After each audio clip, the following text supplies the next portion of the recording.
killed herself. That's beautiful.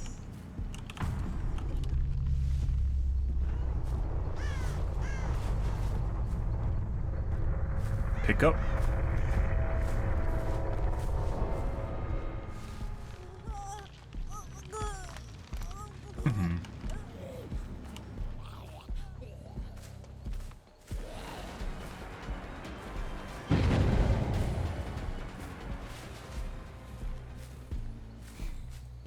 We want to go for Jill.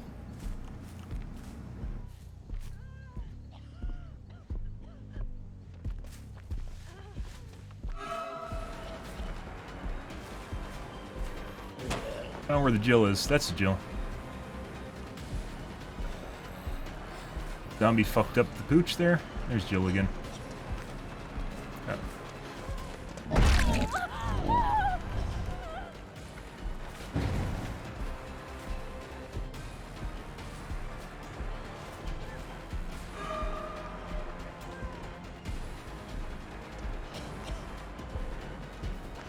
Drop.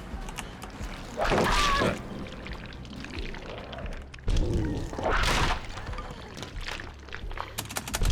Alrighty. That should be over by the gen from the sound of it. Oh, let's get rid of this shitty hook. Actually, this is a pretty good hook, but doesn't matter because we only have 2 people. Hey, Raoul! How's your evening going?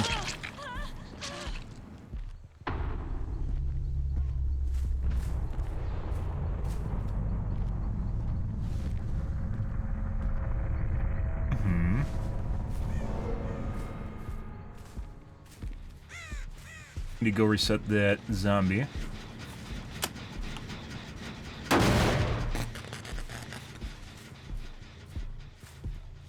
Or he fixed himself.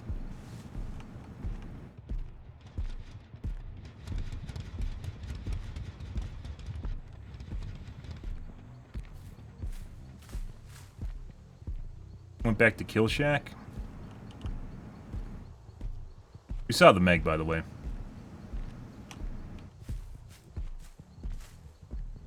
Barking still?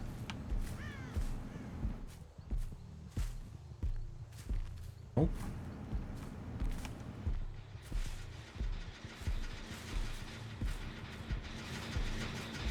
Saw Meg on the right.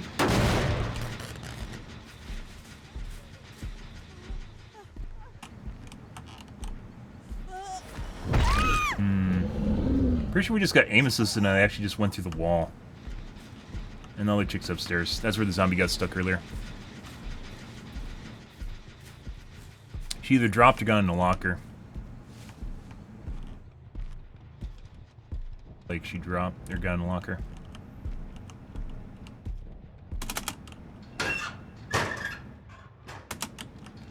Zombie's further along.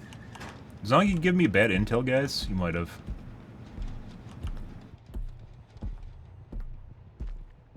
Buddy. Your turn. Oh.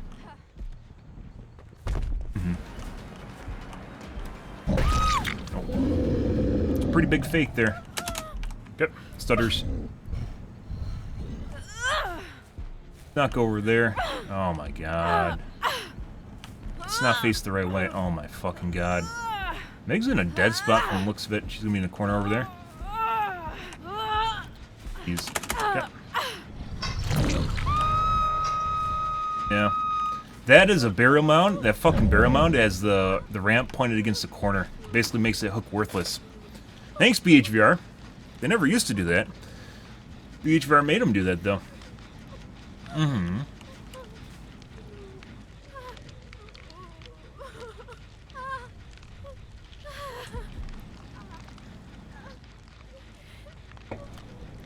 The MMR system, though, for survivors is not very nuanced enough to tell the difference between good survivors and bad survivors. Is basically, they said they changed it a little bit, but I don't know if that's true or not. It was based on whether or not you escape, and now it's based on how many people escape in your team. And while it's a relatively good way of weighting, balancing your contribution to the team, right? It's not very good at figuring out personal skill. Waiting for 4% deliverance right now, guys.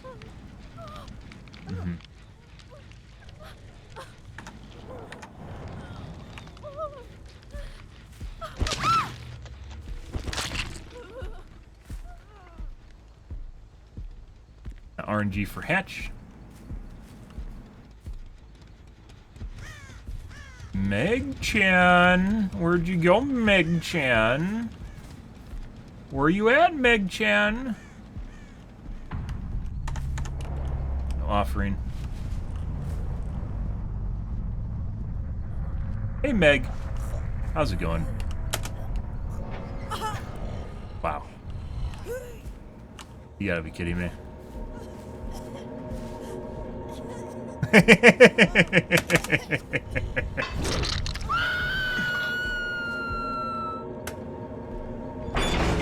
What the fuck ever, BHR. Get the fuck out of here. Survivor hatches can suck my dick. They might have changed it back. So for a while, the hatches would spawn between the last two survivors. It would spawn within about 10 meters on each side, in like an oval line like this between the last two survivors. They changed that. That was a big deal during December to like February. They changed it, but that was a very close hatch to the last survivor, though.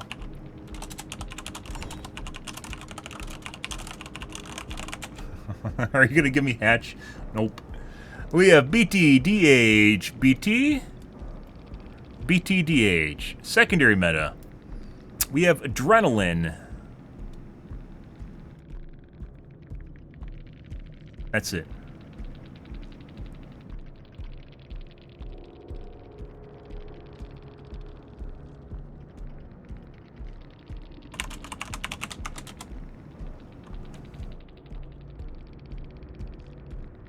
Not sure exactly why this would indicate ego. Good comms, good coordination.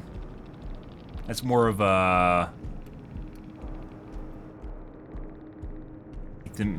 Make them say things they don't mean sort of ordeal.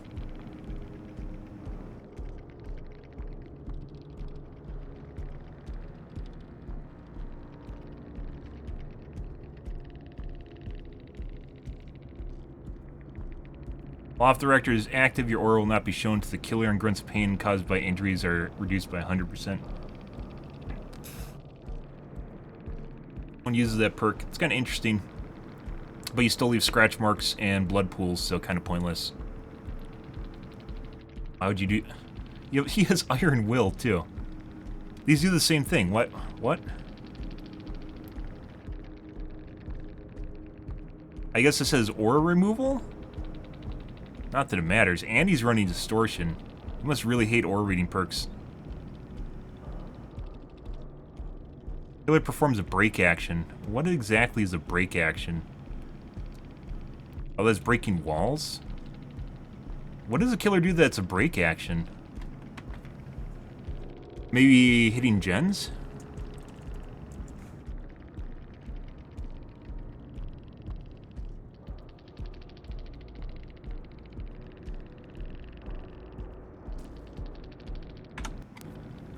However, I need to take my, my sabbatical here for a little bit.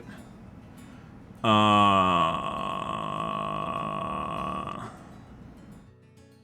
can see where the killer is when they break anything.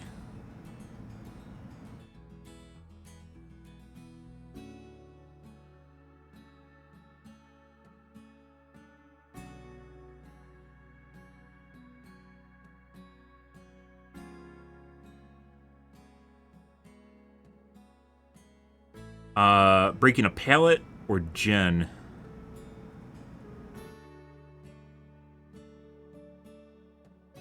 Seen almost no one use it. It sounds actually like an alright perk.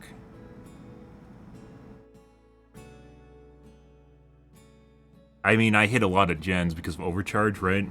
Most killers do not. Breaking pallets, though, depending if you're getting run a lot, that could actually be a lot. Like on Legion, that would be a lot of fucking line of sight. Alright. I'll be right back, guys. I have to visit the little boy's room. I'll BRB.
Hey, kids.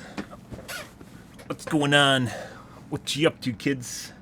All the good things. Oh my god. Listening to the fantastic music. Oh, jeez. Okay.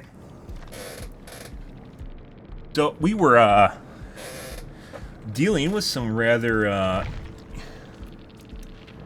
fun teams. Let's see what we get in our second game.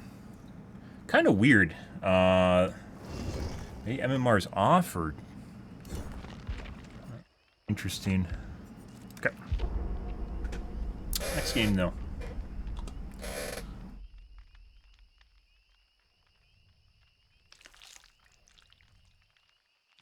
Good.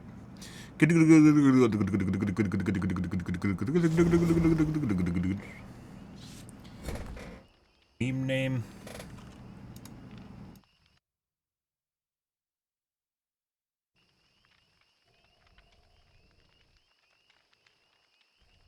We're ready. Mm-hmm. Do do do do do do do do do do do do do. Do do do do do do do. Uh-huh. Do do do do do do. Gotta remember to change my loadout, guys. I'm gonna forget. I have already.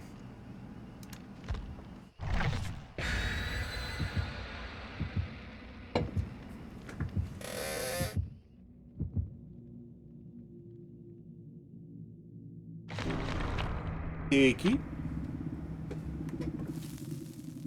And pudding. Mm-hmm.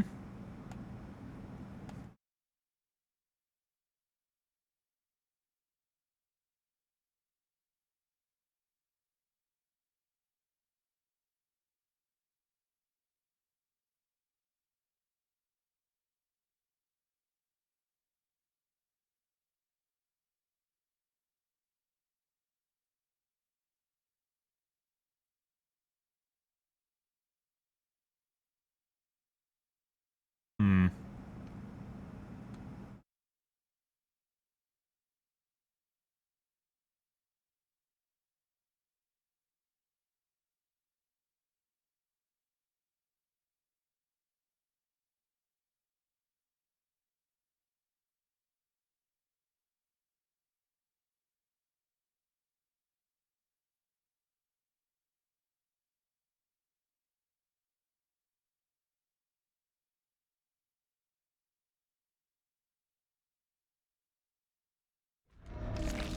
And Ormond.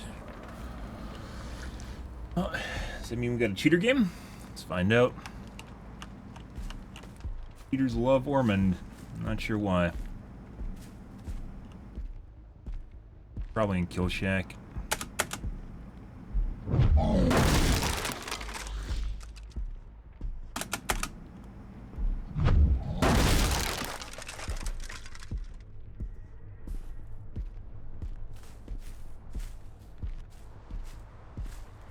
Oh, 2 people at least.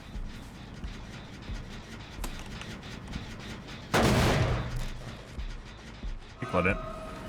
Other guy's gonna return too.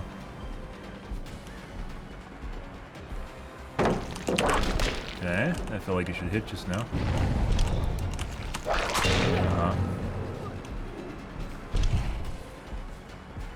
He seems fast.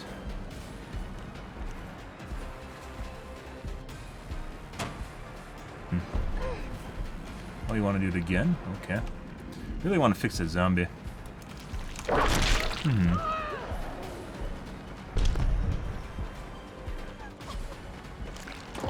Made that hard. Or didn't use it in time limit too. We do have killed that. No, I want to get that zombie. I'm gonna side hook.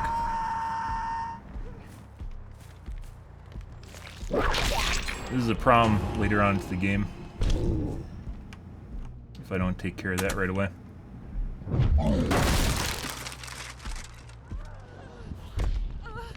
Buddy.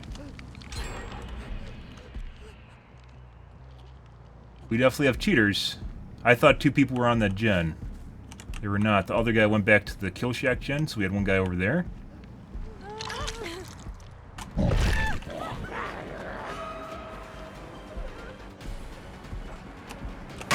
I just backed off too.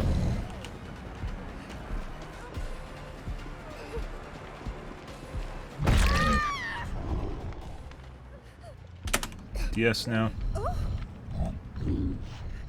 No, we're gonna go kill dungeon then. Yeah. So those gens were worked on by 2 different people. But they took about the amount of time that corner one took about the amount of time as 2 people working on it. And 2 people were in there. And the gen locked. That gen's probably 99 or close to it.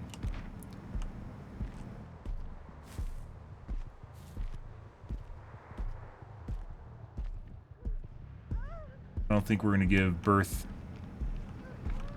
wide berth here. Give birth.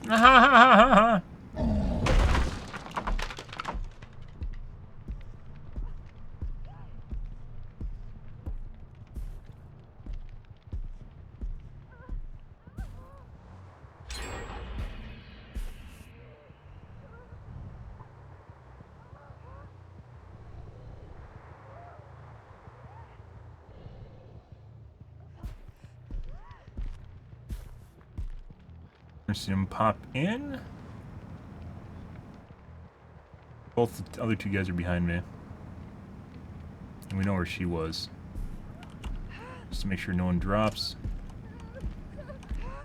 Dead. Let's go corner gen.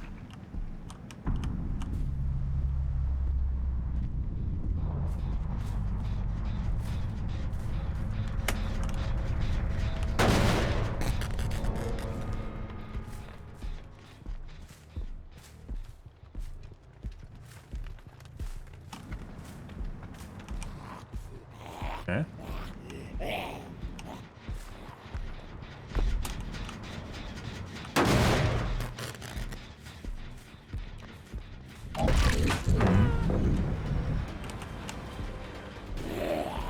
Zombie's broken.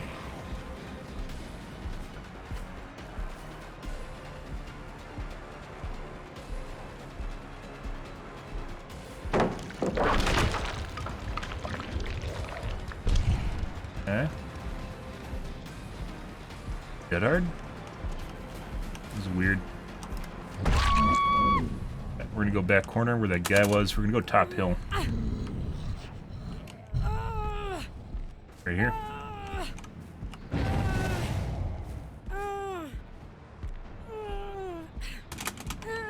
Still tapped. It is good.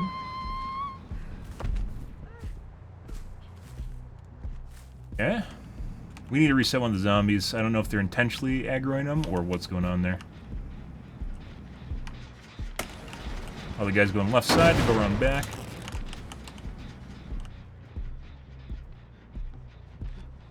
Okay.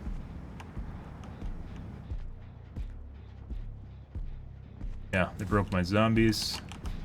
So they're following the chick.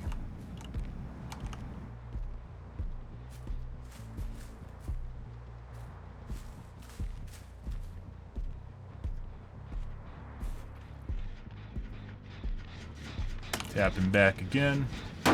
Probably a mistake. This close to phase 2. No.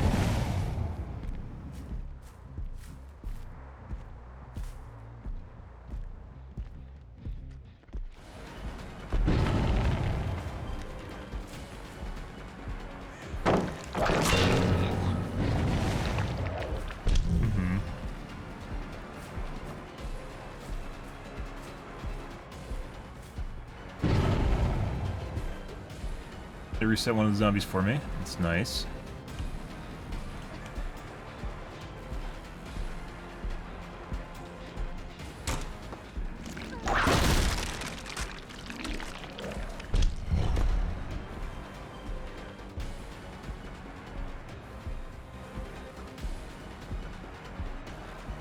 A lot of distance here, guys.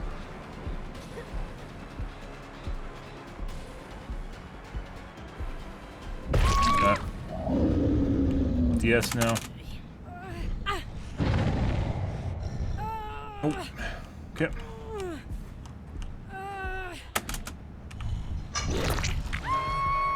I'm gonna get a bit looser here on the gens, or on our pallet locations. Hook locations, excuse me.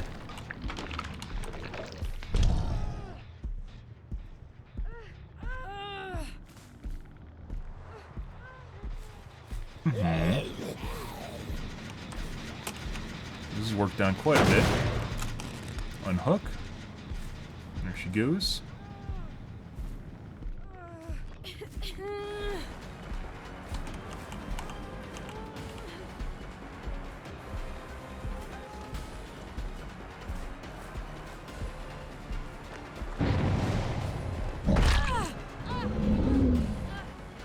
Okay. Other guy popped the gen in the corner.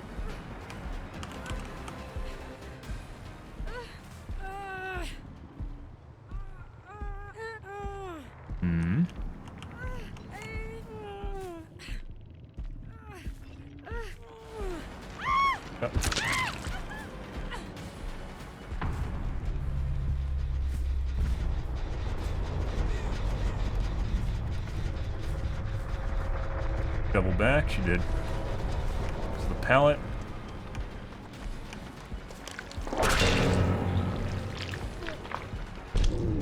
Okay.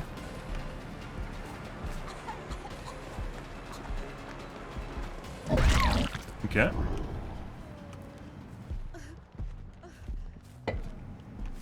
She didn't pallet vault or run the pallet loop either. It's kind of weird.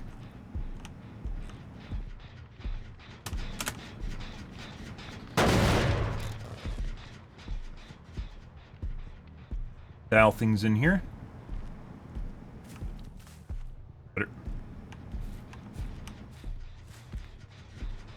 Pretty sure he's up top in the main building where we saw him last.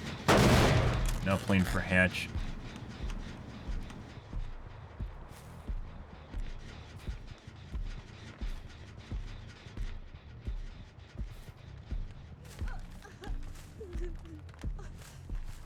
One of our zombies off in Fuckerville.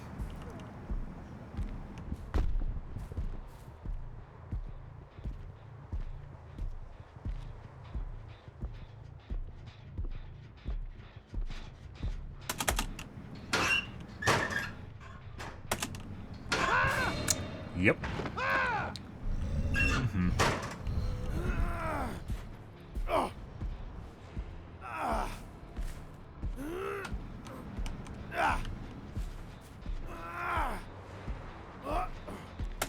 Okay.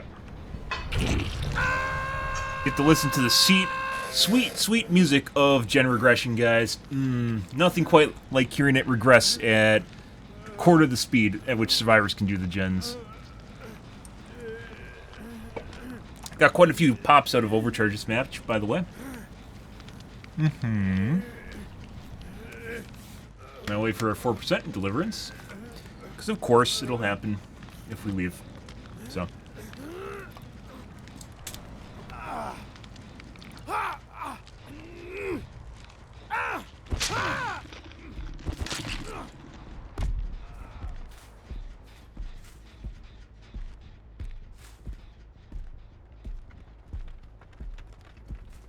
Go corner, crawl kill shack.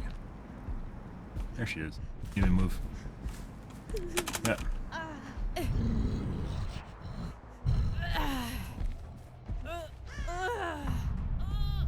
Play no flip flop. Yeah. Good.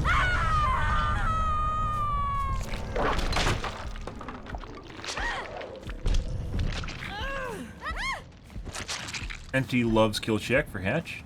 Nope.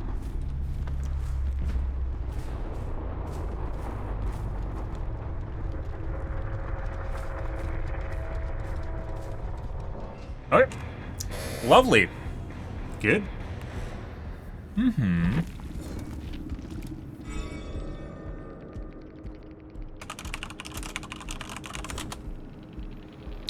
We have BTDS. That's it. Secondary meta. We have irons. Prove thyself. Multiple prove thyself. Multiple irons. That's it. The gen in that corner got done very fast. Is it tap? 8. What?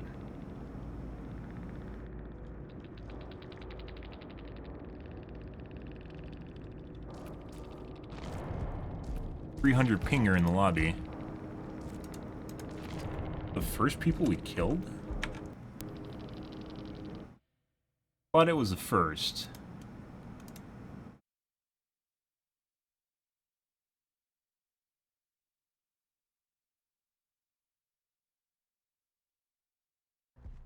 Yeah? We need to reset one of the... Both the other two guys are behind me.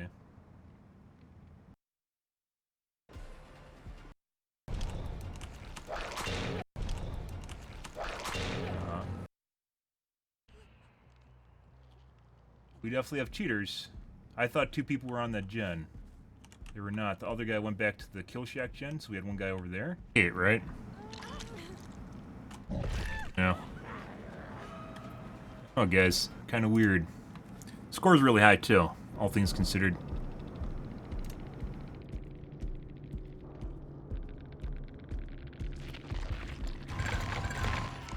One heal.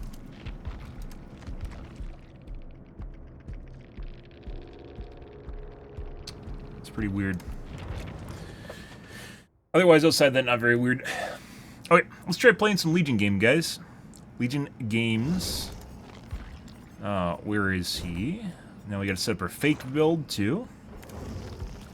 We have Enduring.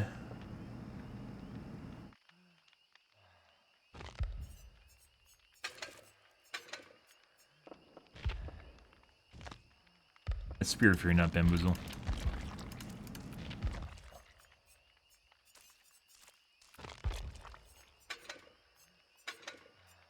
Ah.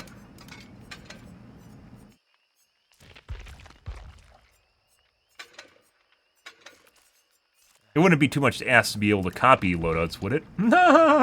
Copy paste them? Can't be that much to ask for, but apparently just getting loadouts in the first place, 5 years after the game began, is 6 years? It's a lot to ask for. Spirit Fury. That wasn't fucking... This is Deadlock, Bamboozle.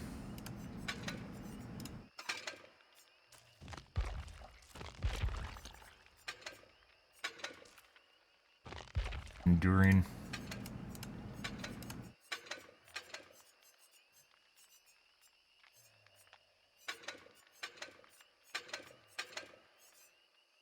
Okay. In this one, we get to turn into something that appeals to the masses. What I have? Iron Maiden.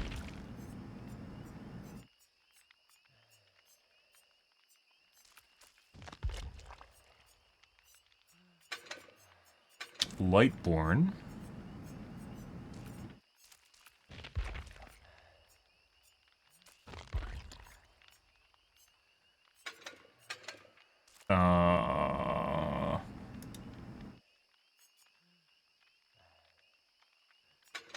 Was Spies.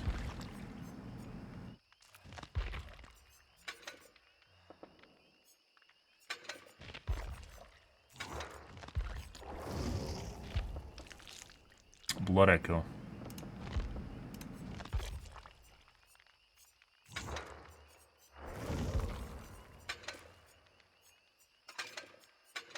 Spread. Change these to something that looks legitimate but sucks. Men time.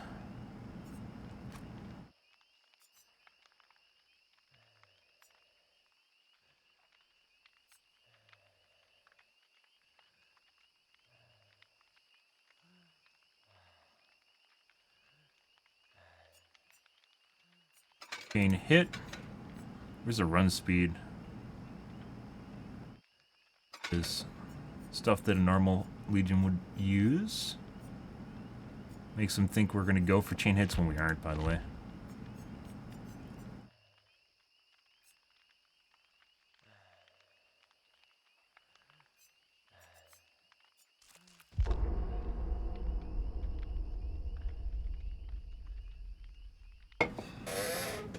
Good, good, good. Good.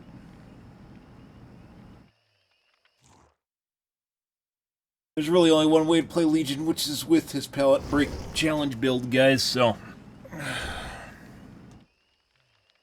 we got memers already.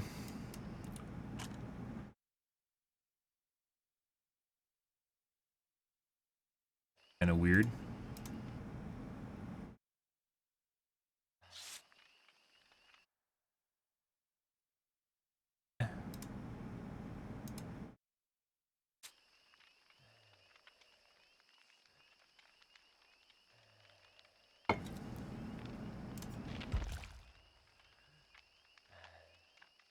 Mm-hmm.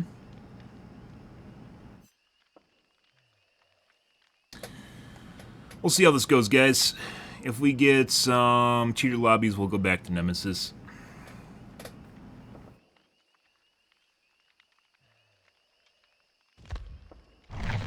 Mm-hmm.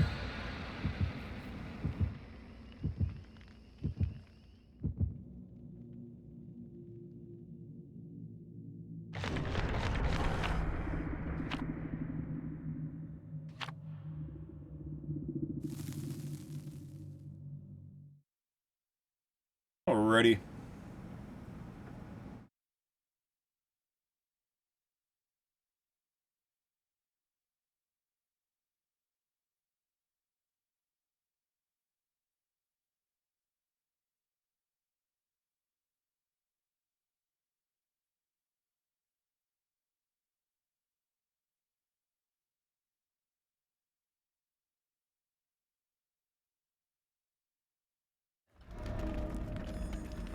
Yes, Evan. Okay. See what kind of game we got, guys. Breaker cuck door.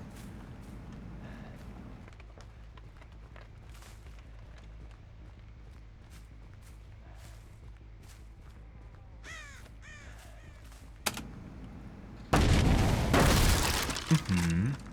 Intentional?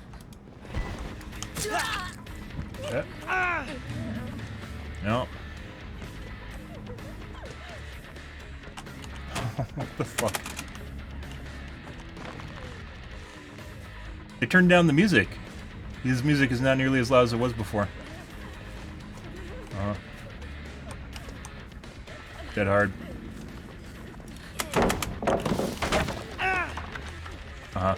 They definitely turned down his music. Dead hard is gone. Oh. Huh. It's like they thought I was going for a bunch of hits or something. Let's go over by this guy.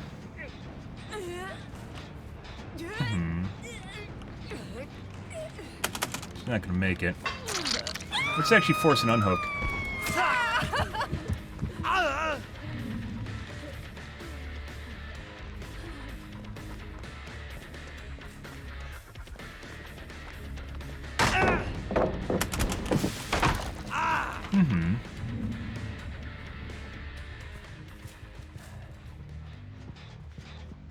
Probably finishing that gen right now.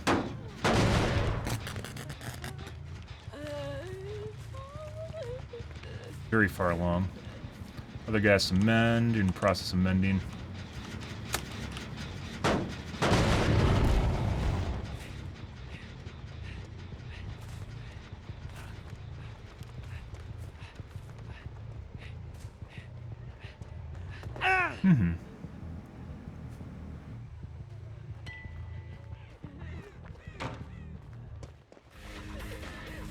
Yeah, the music's like half volume.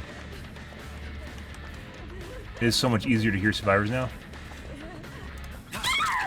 That means she has DS. Wait for the DS now. She has dead hard. She's saving DS then? For her second hook, apparently.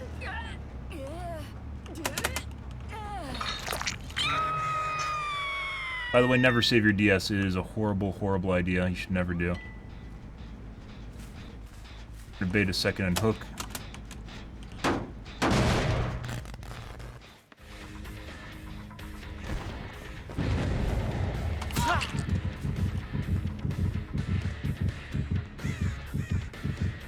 issues.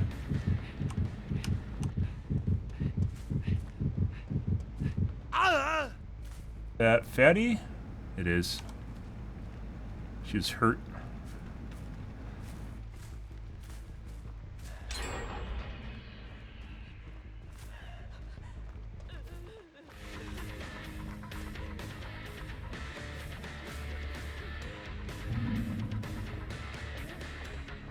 Spirit Fury's up, by the way. Oh, that was a dead hard. DS now. Oh. Called that. Once again, never save your DS, ever. You don't know if you won't make it to second hit hook. Hey, buddy. Just a pre-drop. Nope. Now you're fucked.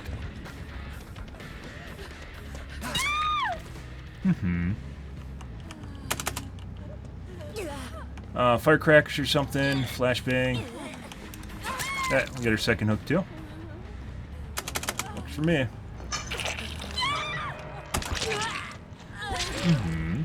Let's see where our deadlock's at. Over there across the map. Yeah.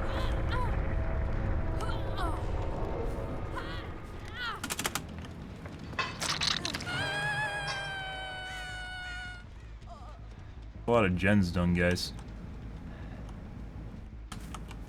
That's actually pretty far regressed. I don't know if it's still regressing.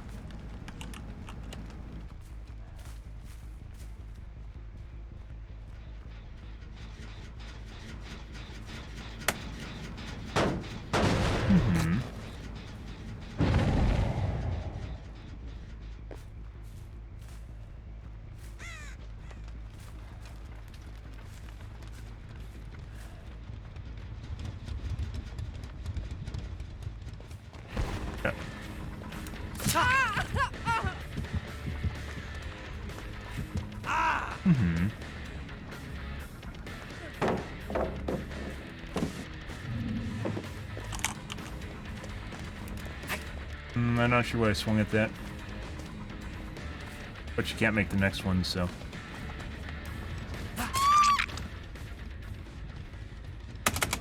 Okay.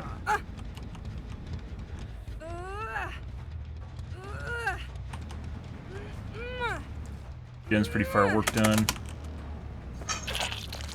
The Zarina are the new survivors who is actually just hooked.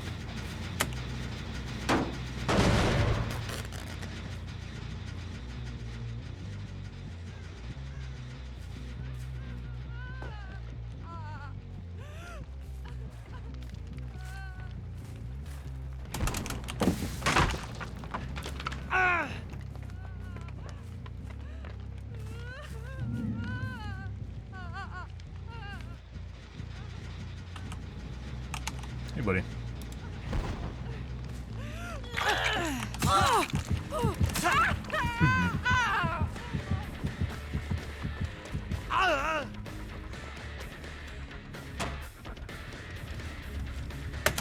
Hey, buddy. Your nose is bamboozled?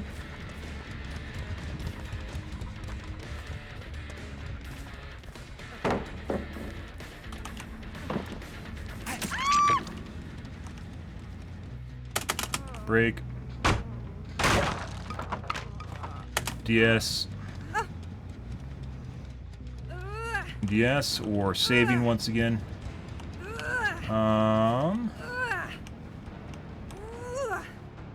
It's a long hook, guys. We can make this though.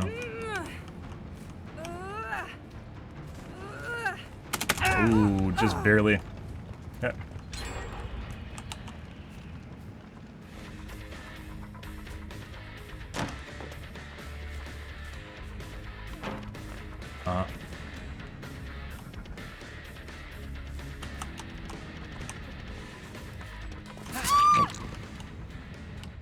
That gem wasn't even being worked on. And leg for some reason. The guy literally right next to me.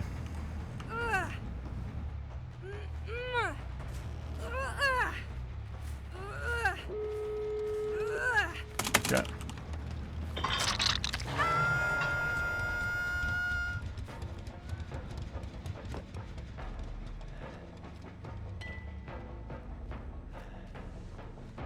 One in the inside there. Okay. The dead end, by the way, so. Other guy's going around for off hook.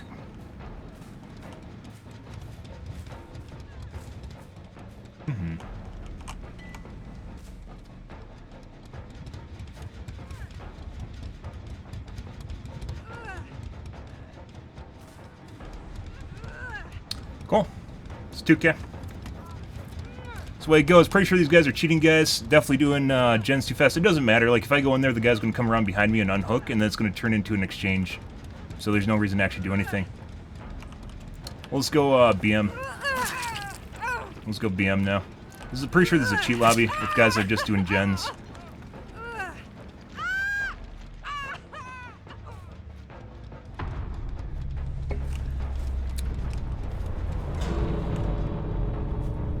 They're all up to exit gates, it doesn't matter. There's nothing to do there, so.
They're not a Swift. They're full of shit.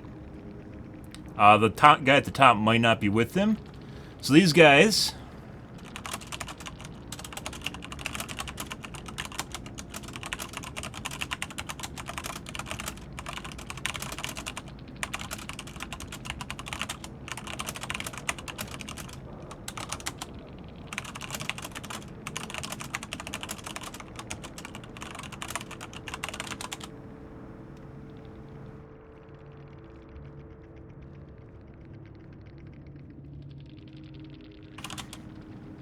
Yeah, so we got a cheater. Pretty sure this guy.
These guys earlier said they weren't a Swift, by the way.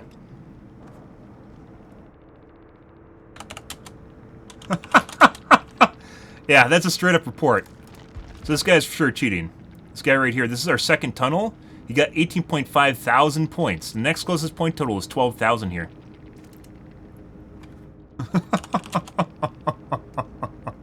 Uh-huh.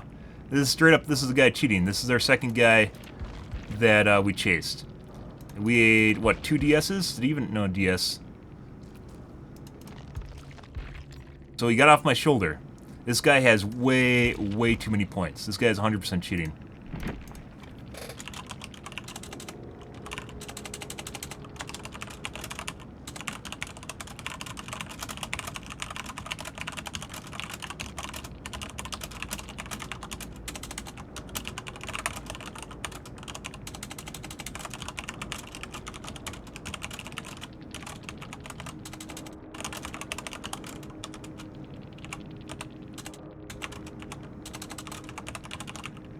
3 unhooks.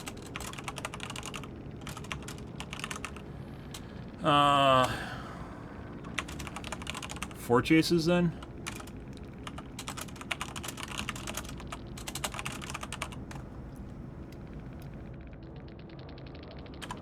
Yeah, so we got our first cheater this evening. This is our second tunnel, guys. These guys are all legit. These are point totals are legit here. This guy's point totals is not. My guess is this guy was remotely doing gens. If you guys didn't know, it's possible to do remote gens, which involves you basically looking at an RTS map and you can increase progress, make it so they just get a shitload of hard skill checks. Decrease progress, you can just make the gens below. You can do all different sorts of things. This guy here is 150% cheating. Oh, by the way, he's on council because he has a globe! Okay, yeah, get the fuck out of here. I like how earlier they were saying that they weren't in a Swift, and then later said that they're in a group with them. You can suck my dick, dude.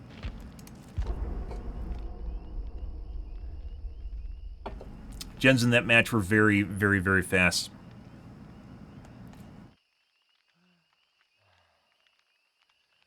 They didn't even go back to that corner gen. You know that gen at the beginning of the match is like 90% done? They didn't even go back to that thing. They literally did a different gen. I changed my build. I did. They literally went back and did a different gen. They didn't even do the gen with 90% progress. They never tapped. They never even went back to because they didn't need to. Which is a completely asinine play if they're actually good players.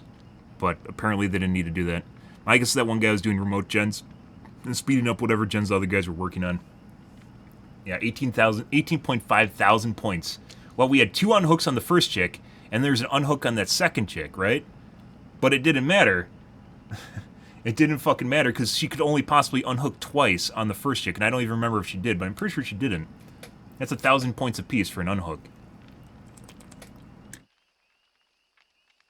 Point total did not remotely make sense. The next closest guy had 12,000 points.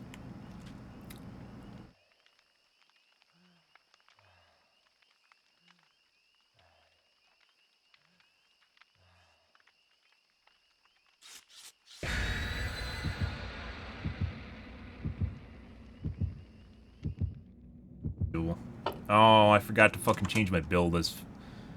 I was busy steaming here, guys. And next game. Brooding. Oh, Mom turned on the microwave, by the way, guys. Oh, no! But anyways, so the reason I didn't go for the guy in the locker inside there or go for the guy in the inside loop is because if we went and did that, the guy in the outside hook would have gotten off by the other guy. They would have unhooked that guy. And even if we got it down on the other guy inside, we would have hooked them and they would have had another hook state. And with 2 people, they could definitely potentially get out after priming the gates. So it's not something we want to actually go into. Even though it'll probably turn into trades, there's a possibility that it won't turn into trades at all. Especially with what was going on in that match, so. There's potential where I'd end up with a 1K instead of a 2K. So first game on Legion, and we already have a cheater. Cool shit.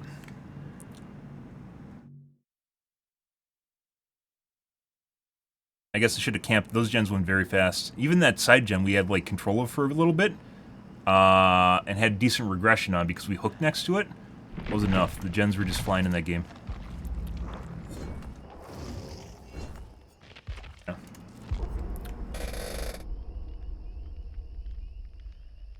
Should have just patrolled closer to the hooks.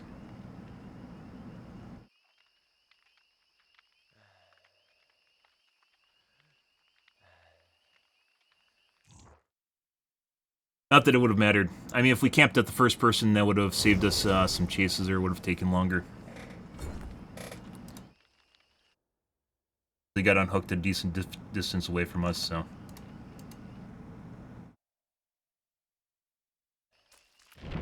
Game. Streamer lobby.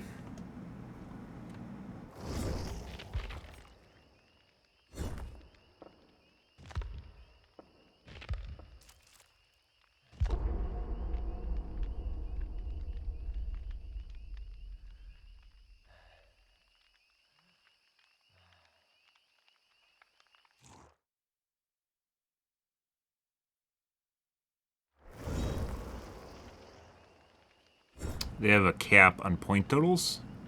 They don't according to the wiki. Poor man.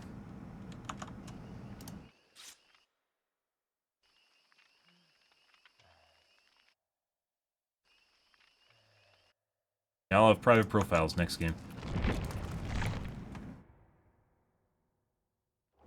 And by the way, one of them switched to a med kit when I got in the lobby. Good stuff.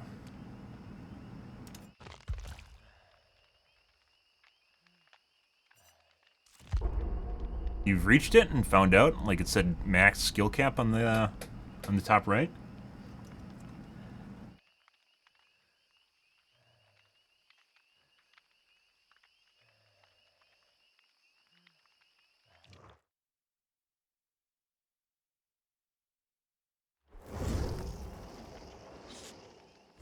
Fucking TTV lobby. I don't even need to check this, I'm pretty sure. Multiple people have TTV in their name. It's not even worth checking. Why the fuck are we getting fucking weird-ass lobbies when I'm playing Legion? Fuck is this shit? It happens before, even prior to the patch, guys.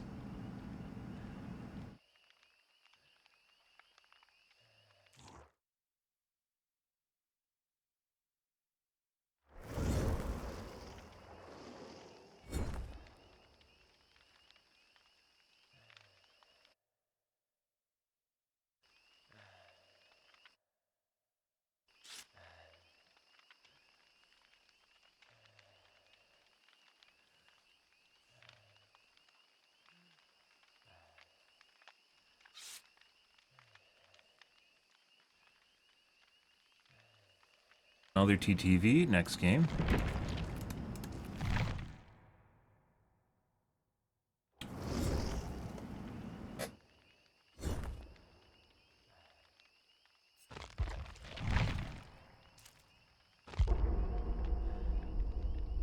Would be curious though. Like gen progress has a cap to it.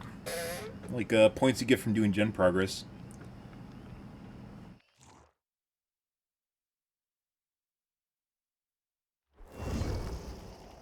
Which is what we talk about because you can't just get a shitload of points just by doing gens. Putting aside cheating. Okay.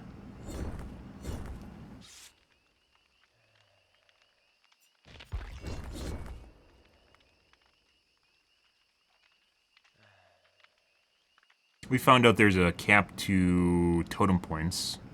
That's not on the wiki. I don't even think boon totem points are on the wiki. Under scoring events. Is it ever added? Let's find out. Blessing. Yeah, 1,500, but it doesn't list a point total.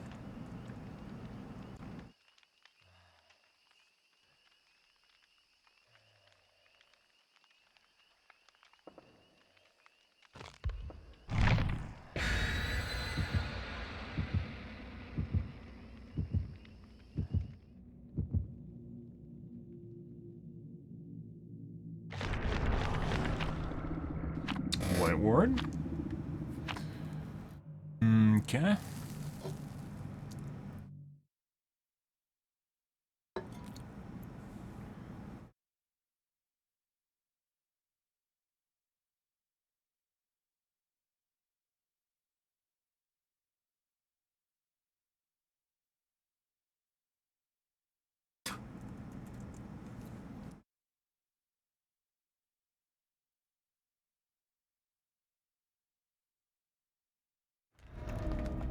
Azerovs.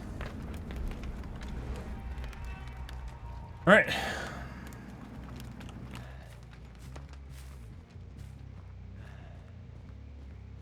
Break a cuck door. Actually, it's right here, isn't it?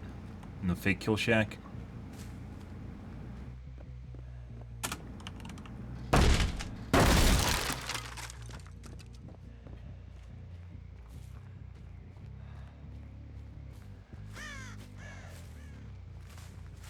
Guy.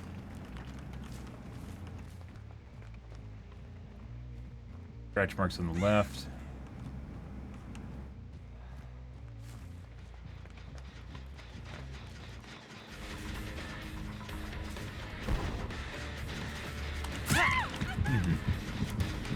Hey, buddy. A dead art from you? Oh, that's beautiful.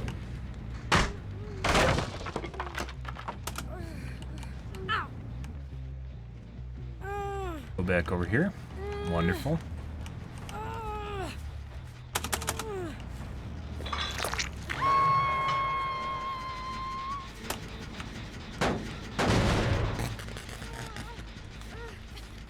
Jen was being worked on too, probably by the guy. Mm-hmm.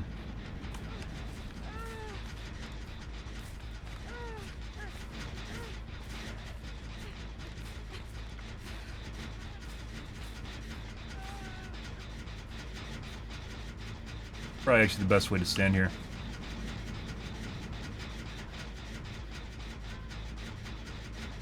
Mm-hmm. He can be behind me and it doesn't matter. You can see the guy creeping over there.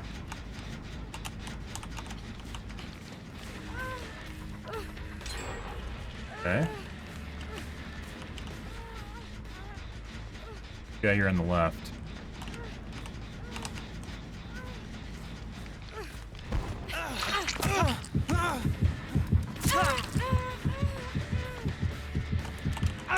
Mm-hmm.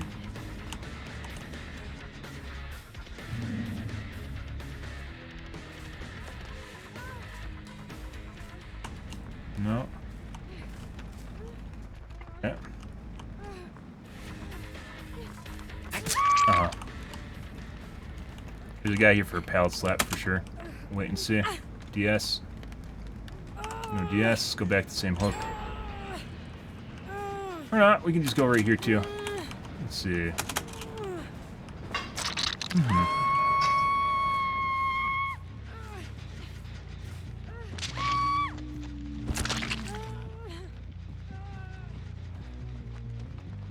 Heal. I'm sure the guy's over here somewhere. I don't know where though.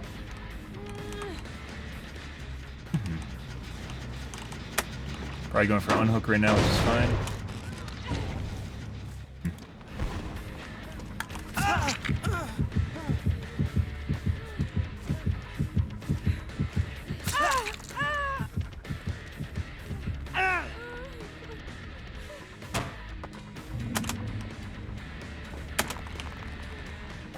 Just left.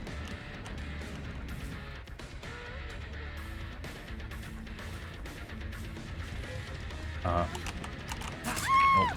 Think she saved DS? Let's find out. Look at that skitter. Mm-hmm. Nope.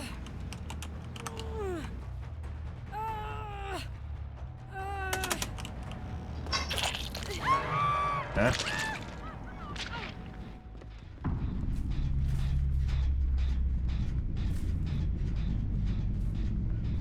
We chase her or do we go across the map? I don't have overcharge. Uh-huh.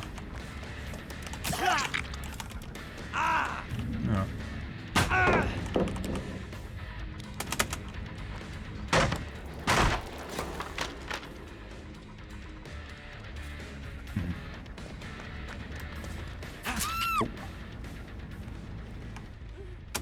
Okay.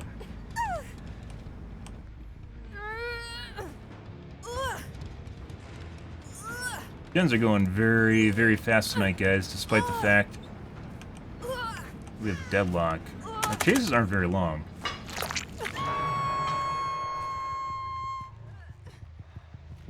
That guy loves going into hunking behind me, so he might just do that again.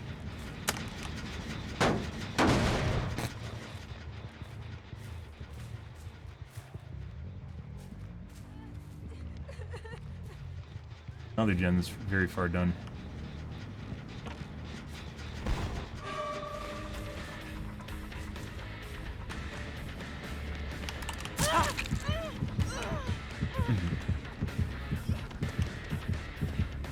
Yeah.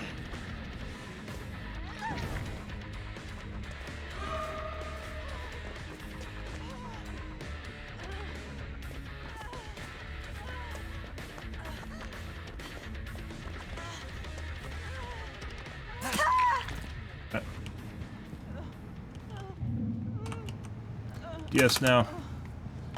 Cool. No DS or they saved it, one of the two. I don't think we can make it to the back corner, even though I'd love to. Working two different gens on purpose, yeah. This gen's about to pop. They tried to synchronize him.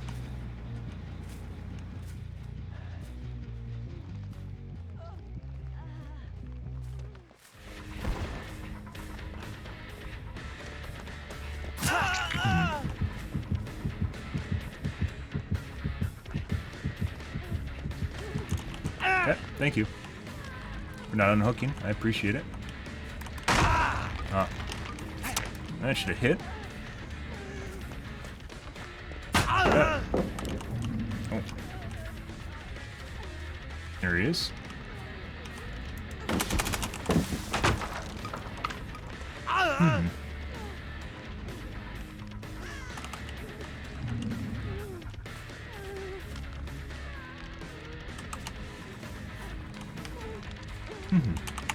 The fuck?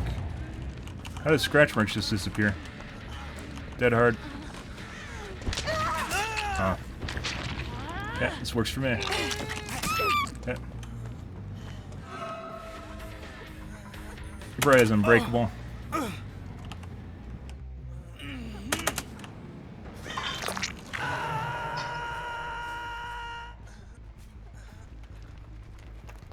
Your scratch marks disappear, guys. We had enough time. Yep. No idea where she went. I would like to go tap the gen. We don't have enough time. So now we wait.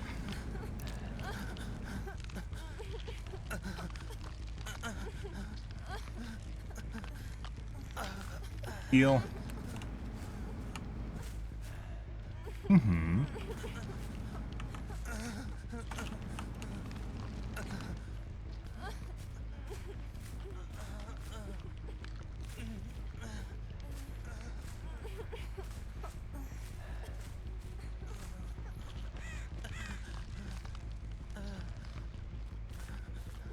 Another super sweaty lobby, guys.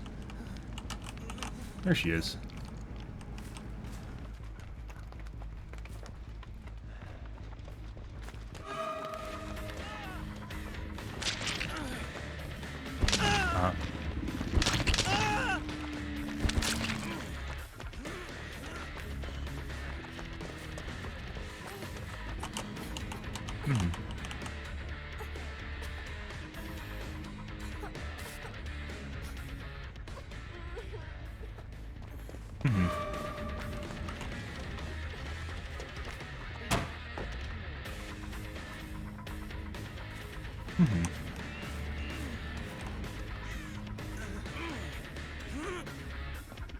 Very, very sweaty lobby.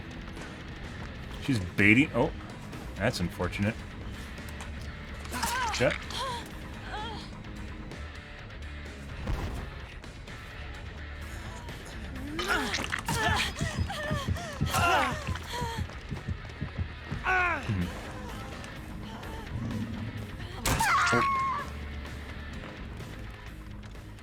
Incredibly sweaty lobby. Pretty sure she's not on phase 2 of the guys, though. Which means I should have chased the guy.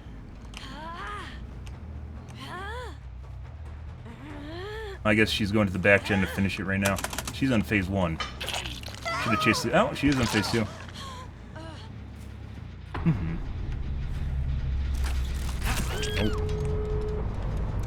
And the guy...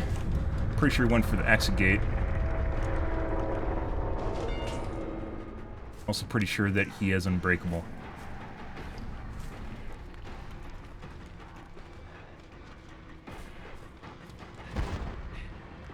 Yeah, I think he just ran for the exit gate and she sacrificed herself to save him. Oh. Yep. Once again, incredibly... I don't know! We're playing Nemesis. Nemesis should have my highest MMR out of any fucking... If this guy was smart, by the way, he'd leave so she has a chance to hatch, but she's not. So...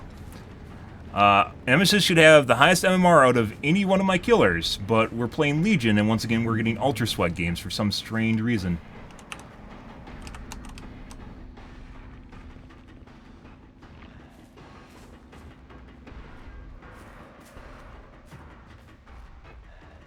Unfucking believable. She should have been here doing Unbreakable. Fine by me. Like, she can bleed out. That's fine by me. Yep. Once again, if he was smart, he would have left, so she has a chance at hatch.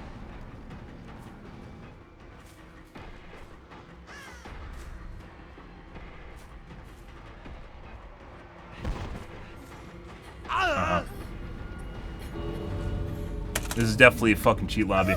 Again. We'll switch back to Nemesis for juxtaposition of skill here. This one, Jensen didn't feel like they went too fast, but definitely... I don't know. Actually, maybe they did. Both those two gens on the side felt like we were running too fast. So, a gen should finish in a hook state, roughly. If there's one person working it, it'll take 1 minute and 20 seconds, which is a little over 1 hook state. Hook state is 60 seconds.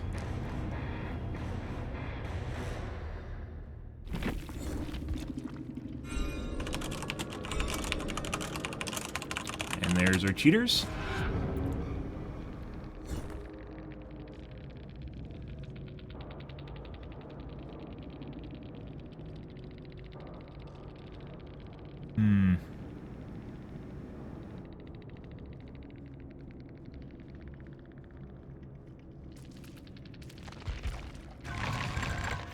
Four heals.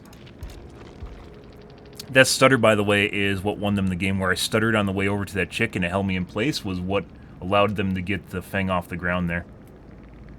If you guys missed that.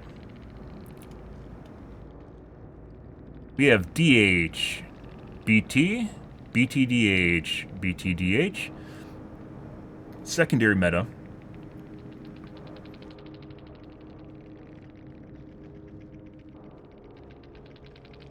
Irons.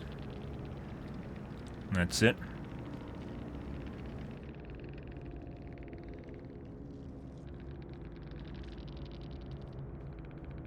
Flashlights, medkit. I don't get this when I'm playing this guy. It feels like gens go faster compared to Nemesis. I mentioned this before, and it definitely feels like when you're playing a weaker killer, it feels like people that are cheating can queue into whatever killer they want, and then they try to queue into weaker killers. Legion being pretty shitty unless you're playing with his, basically this very specific build. And I don't know what, if I remember right, someone said that a specific, because you can't normally put spaces in your name, it depends on what platform you're on. And all of these players' names have spaces in them. I don't know if that's Windows Store or an Epic thing, where you can put spaces in your name, or PlayStation.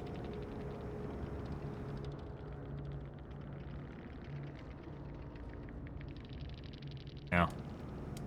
Incredibly, incredibly sweaty lobby. Once again, we should be getting the highest MMR on Nemesis, right? And yet here we are, we had rather chill games on Nemesis, and then we play Legion, and this is the kind of shit we run into. There's a shit show at the end of the match, though.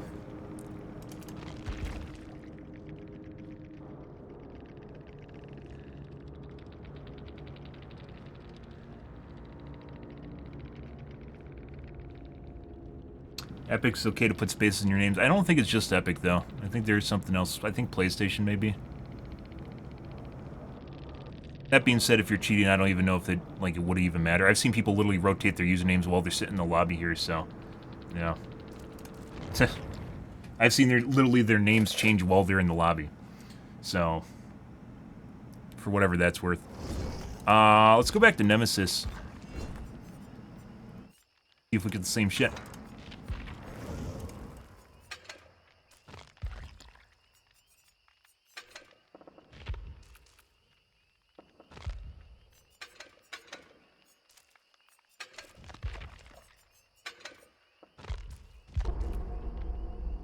Fucking weird. Once again, Nemesis should be my highest MMR killer.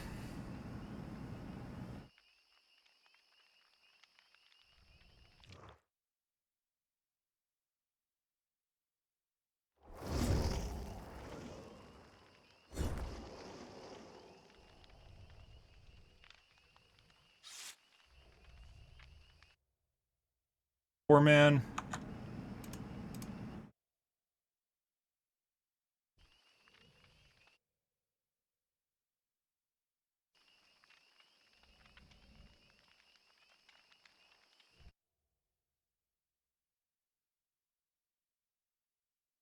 Their entire lobby is offline.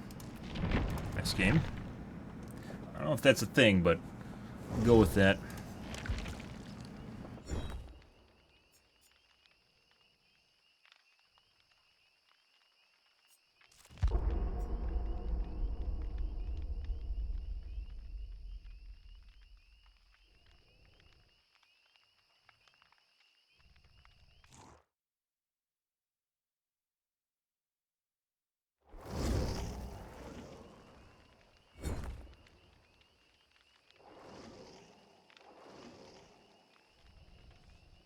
Like, if you had cheat software and you could give your players an easier time,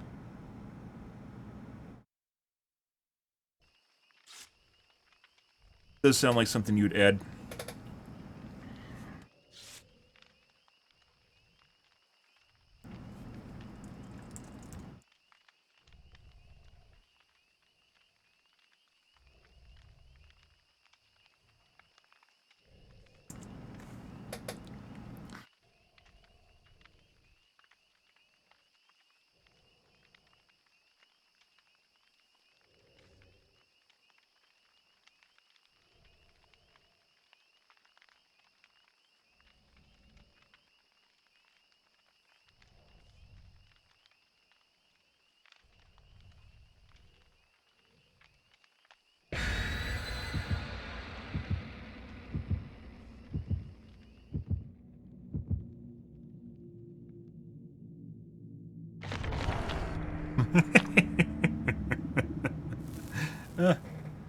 Oh my fucking god!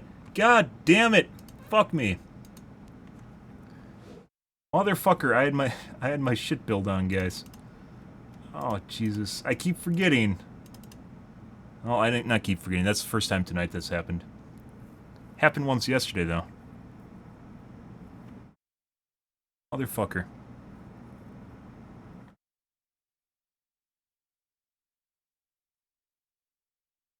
Oh, Mom turned on the microwave, by the way.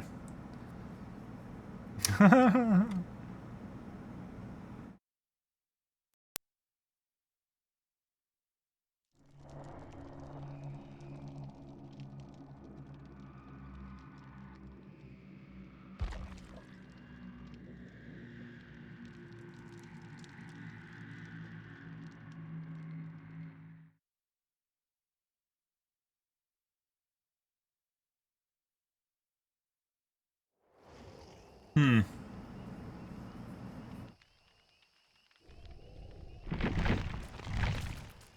Yeah, I don't know, guys.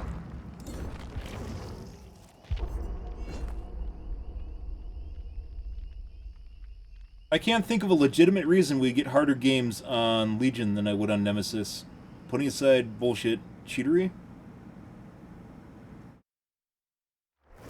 Baited yourself, I did.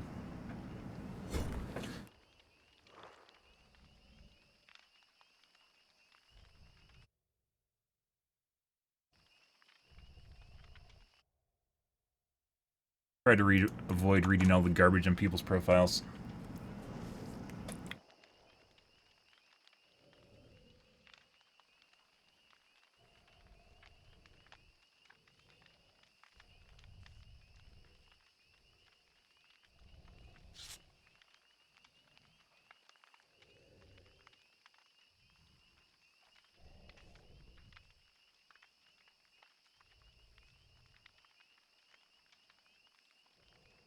Two men at least.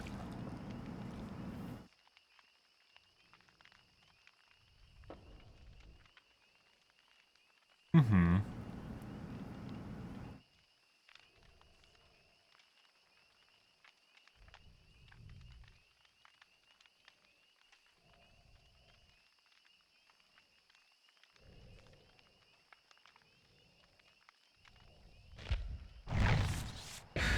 Playing normal killer makes Storm survives. It's nothing to do with that, though. Like, our chases weren't that long. I've had longer chases on Nemesis. It's the kind of survivors we're getting, and the speed of the gens on top of it. Like, our first game with the Auto Haven, like, our chases weren't that long. And the gens finished super fast. We got 3 hooks. 2 kills. In the second game, 4 hooks. Second game, we had like a handful of chases up until like the reason it worked out so well is because we're in that back corner area where we had pressure on the gens. Even though I pressured that first gen, which is like 80% done, no one was working on it. Like it had almost no progress. I definitely feel like some of the gens are popping faster than they should be.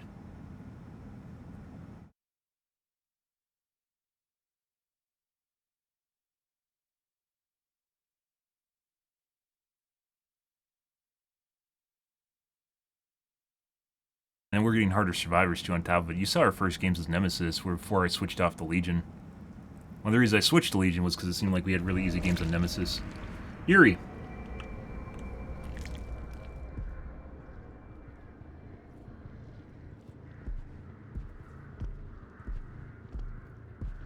Three Fang Men?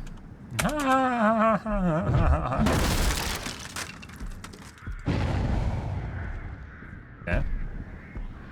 Overcharge obviously helps a little bit. We do have Deadlock on Legion though as well.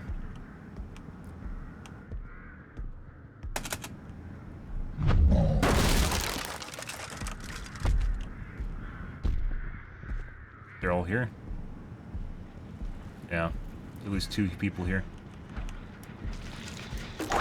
That should hit. Yeah.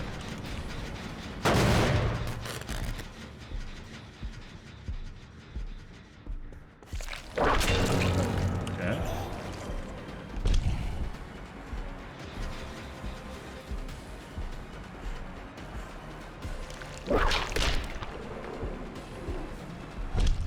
Okay.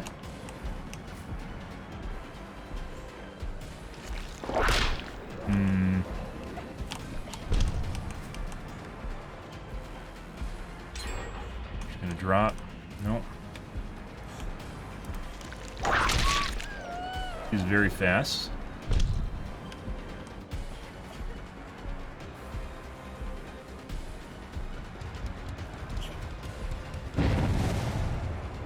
Dead hard.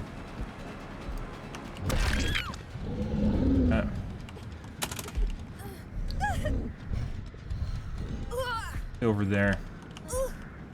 We could possibly have gone to that side hook.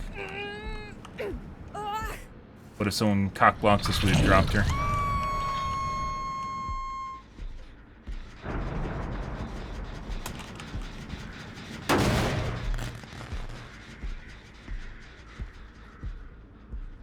Guys in the back over there. Do it. I'm gonna unhook now.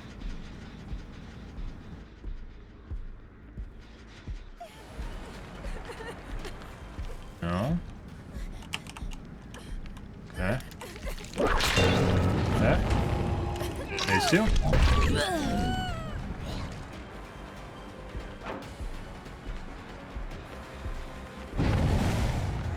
What we loved here.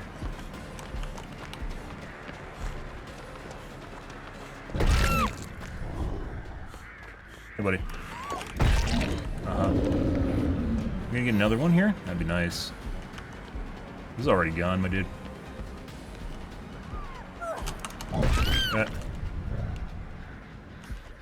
And the hook. Okay. We get another down here? Let's find out. Okay. Alright.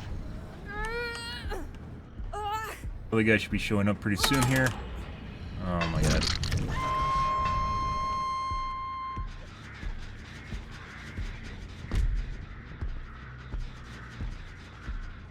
Oh, she's still up here. Where Kate went.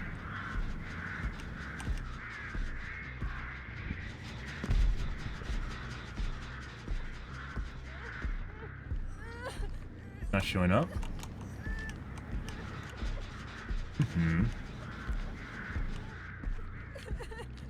Pretty sure she's above me. The other chick is, by the way.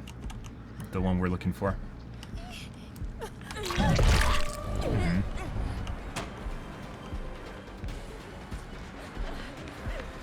Okay.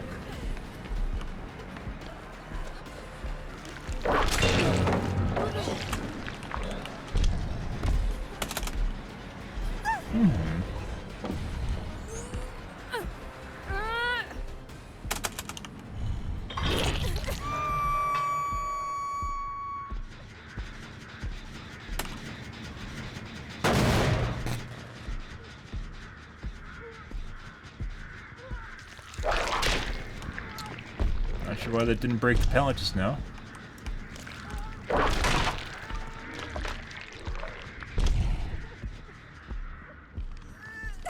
for unhook? Oh yeah, thank you.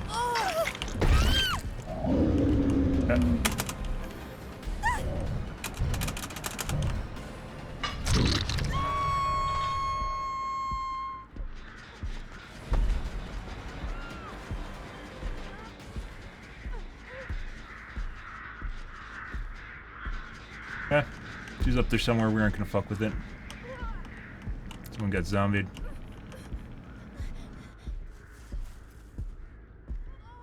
You guys are literally just fucking around. So. We're gonna wait for her to die.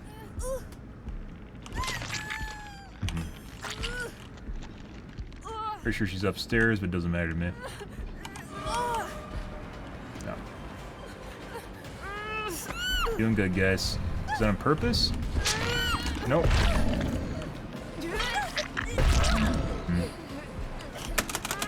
Yeah.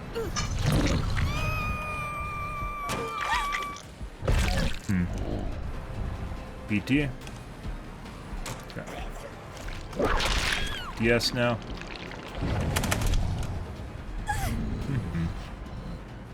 No DS. Hey, buddy. Yeah. She has DS because she just got off the hook. Fuck the pooch again. Huh.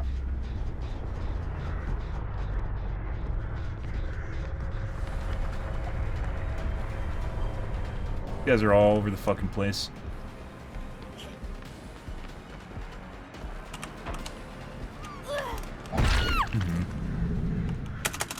Okay.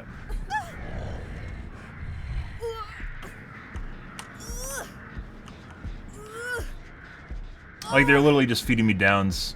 Like, I'm not even... I'm barely paying attention to this, so...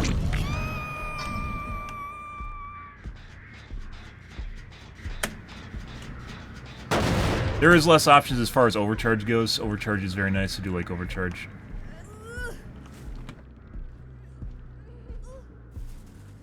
You're working on gens right now.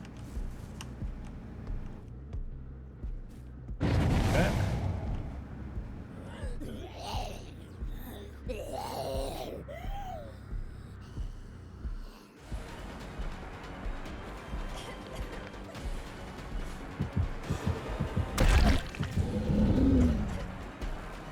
BT's up.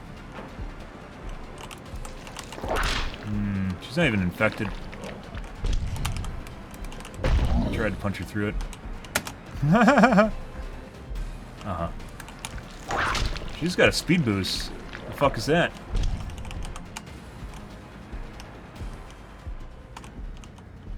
She's got a speed boost, guys.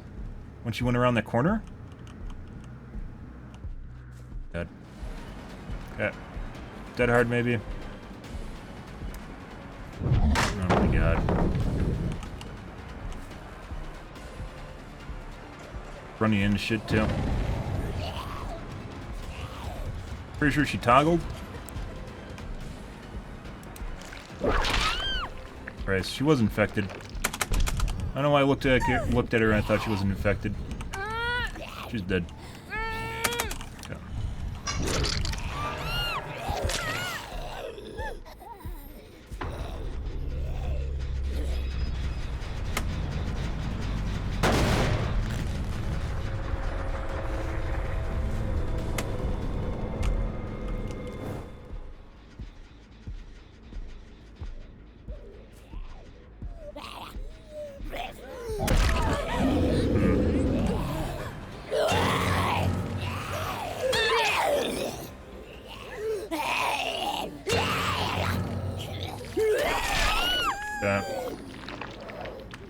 Not sure what these guys are up to. I guess this is... They're memeing.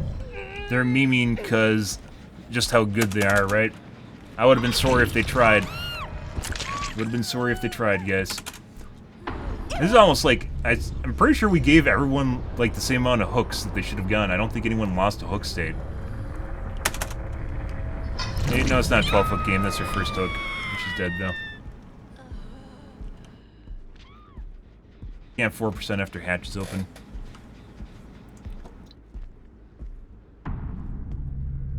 Last survivor, hatch is open.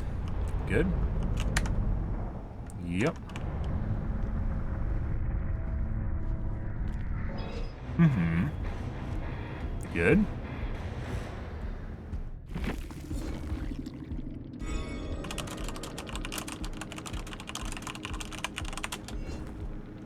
Who's the guy that got a corner boost? It was the third guy, or second last guy.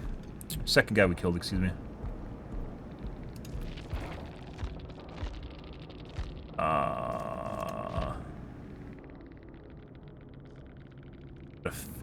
Oh my god, which fucking Fang was it?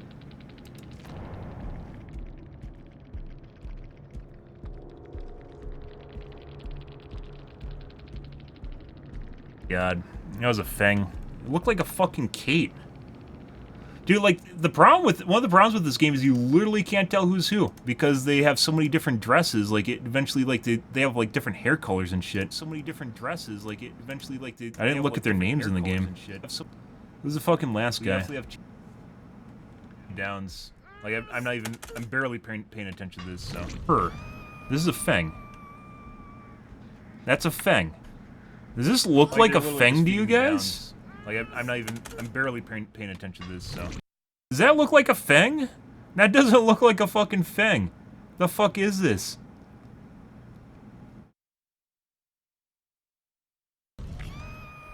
Charge. Got a speed boost at the end there, too.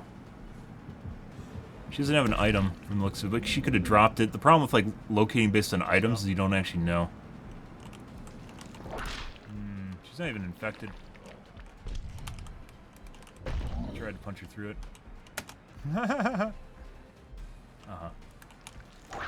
She's got a speed boost. The fuck is that? That wasn't dead hard. There's no animation. She's got a corner boost. Guys. When she went around that corner? Fuck was it? Is there any way to figure this out? Running into shit too. I know what she looks like. She has like the green blouse and the backpack. Maybe she has something earlier on in the match. She leaves this shit build on. No one was working. Okay. That's her. Okay. No, she actually has the same outfit as another guy, only she has brown hair. Do it. You have an item in the beginning of the match. Over there. We can't. No, she's never had an item. Unless she dropped it.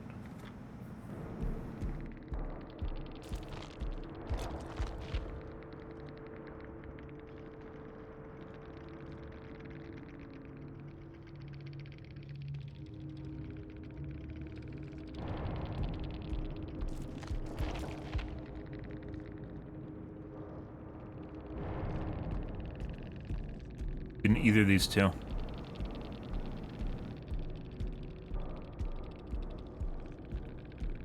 Jesus Christ, I don't fucking know, guys. I think these two guys were wearing identical outfits. That was the black hair Fang, and this is the brown hair Fang that had identical outfits, because they were together in the lobby, which you guys didn't see at the beginning of the match. So I think it was this one.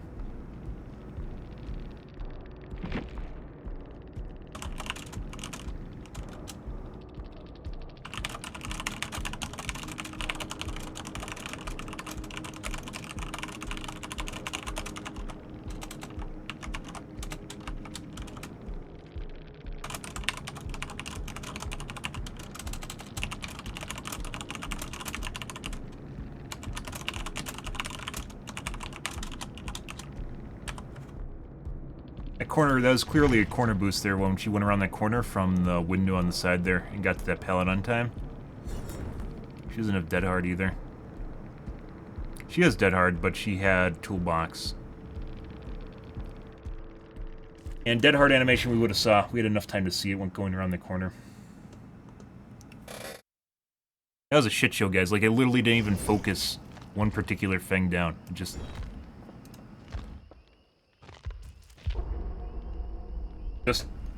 yeah, just a shit show.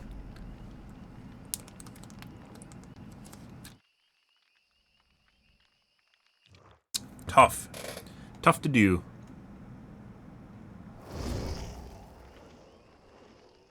Poor man.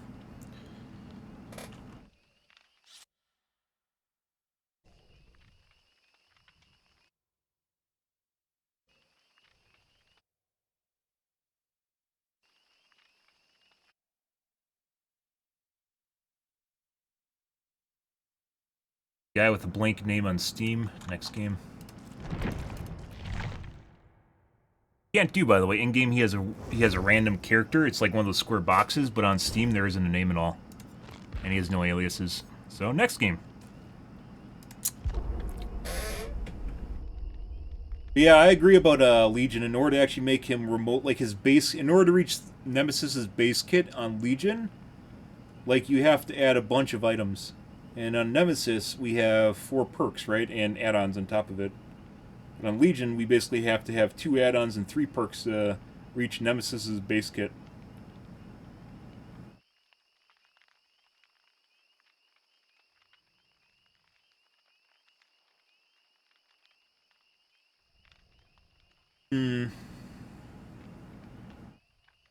But still, like, the gens in that match didn't feel like they're going nearly as fast as the gens in the earlier match. That being said, we did get some overcharge pops, right? Maybe overcharge does more than I think it does. No, but we also have matches where no one pops overcharge and they still don't feel that fast. I don't know. I don't fucking know.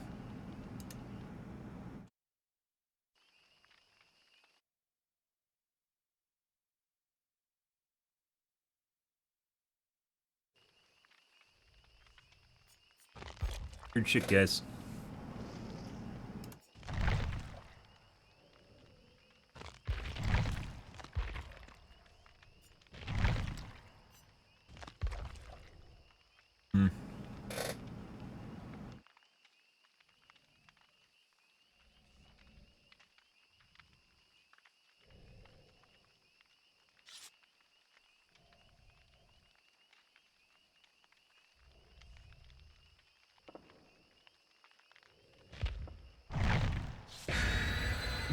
Brought a key. Yeah.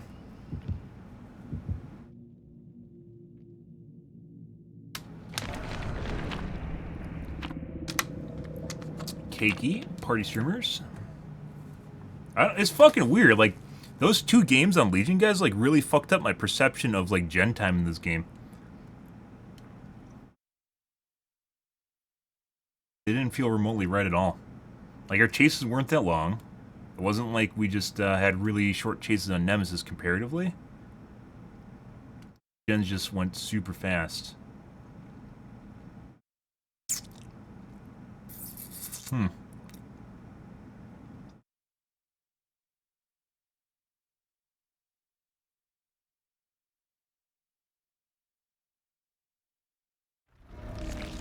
pantry.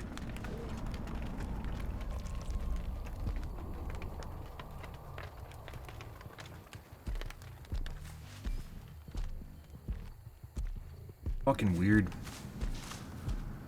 I've had that happen before too when playing Legion. Normally they do the top house first.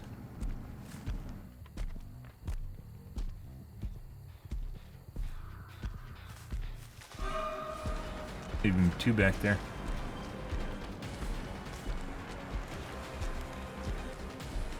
Legion is weird though because of his perception. Like, your perception of chases are completely off because you're running at him at like 130. Because of Frenzy 120. Whatever base Frenzy is, 115. It's not 115.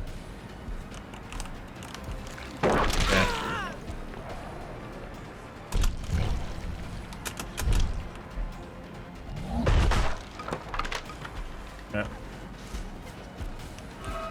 Should have stayed at shack.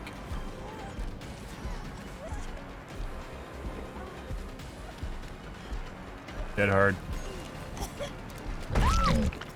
Yeah.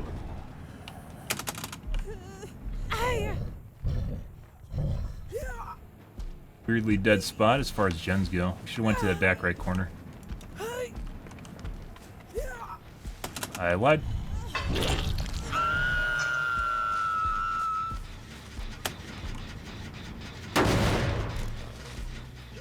Yeah.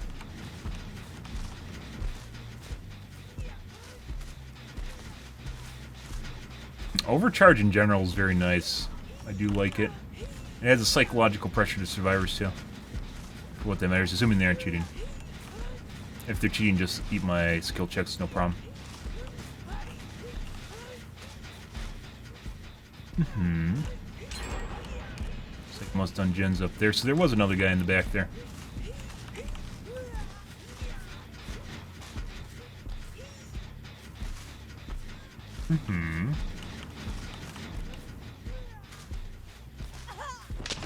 Oh, that's beautiful.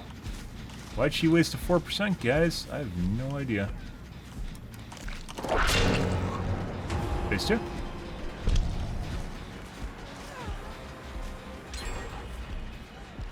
Second most done gen is over there. Okay.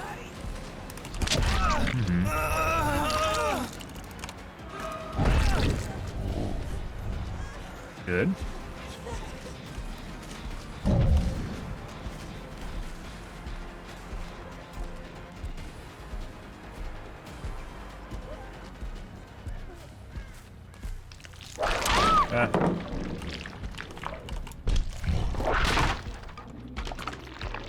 Yes, now if she has it. We'll see. Or she saved it. Actually, she couldn't save it. She went phase 2. No!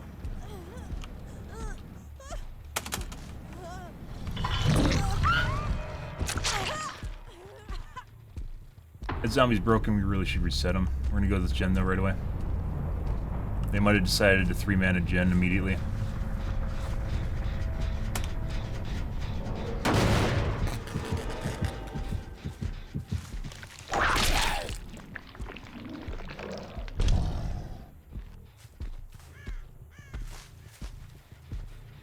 Okay. Nice.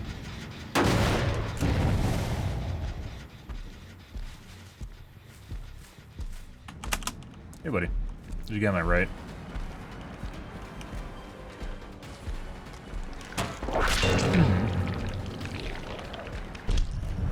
I want to reset the zombie so bad.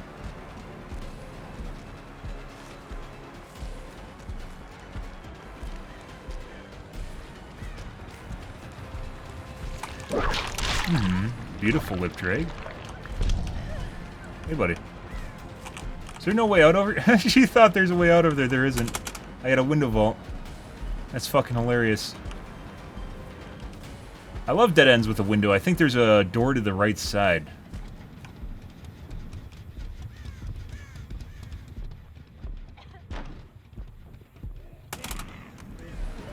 Okay.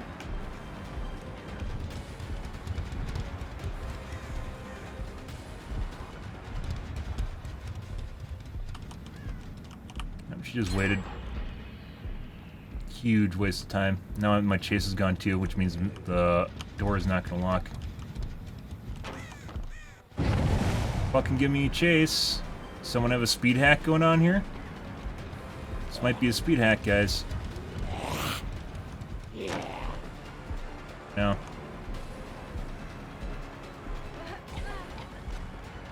Jesus fucking Christ. Yeah, I think we got a speed hack. Motherfucking piece of shit. Yeah, it's definitely a speed hack. Oh my fucking god.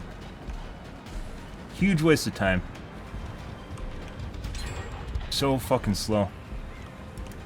Oh my god. Yeah. Jesus fucking Christ. I should have abandoned the chase and immediately went to the other guys. fucking obnoxious. So as I mentioned before, you guys, always run fucking long window. What's going on with my hooks, too? We might drop her. We're gonna drop her. There's no hooks over there. It's a dead spot, too. We're gonna leave. Yeah, she's cheating. We're gonna leave. She's straight up cheating. Unbelievable. And she went to a dead spot to go down. Can't make this shit up, guys.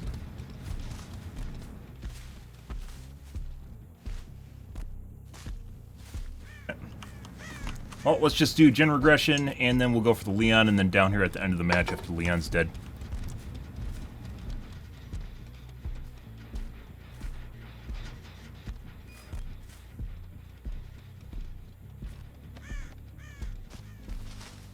Zombie's broken again.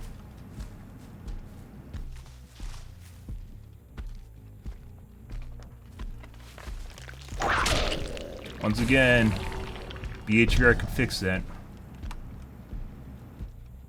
They wanted to, but they don't.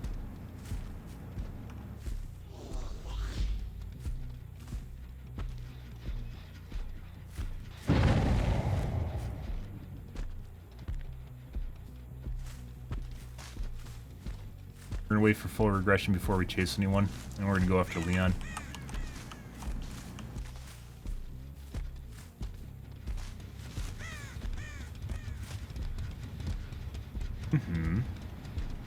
We're gonna leave him here just in case.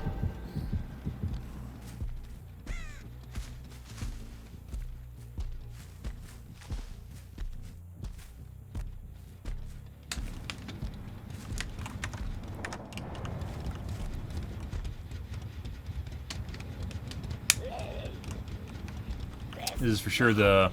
Yeah, this is Michaela again. She can fuck mine. Fuck off. Suck my dick.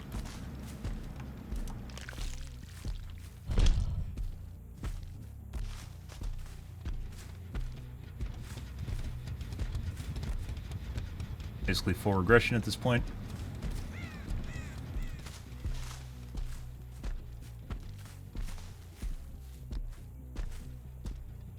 Yeah, and I have no idea where he is. He's probably hiding in a locker somewhere. Who knows?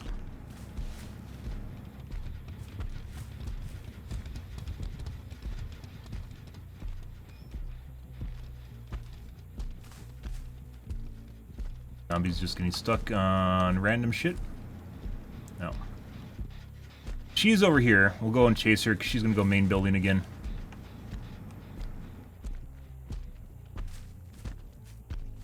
Yeah, she's definitely straight up cheating. It's like 107, 108%. She's very fast.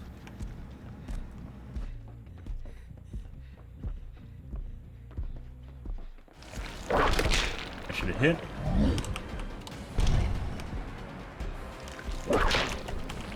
I think she has a corner boost too.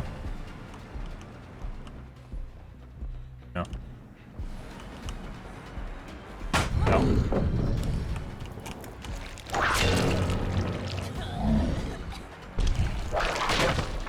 Not very good either. I'm just gonna go back to main building.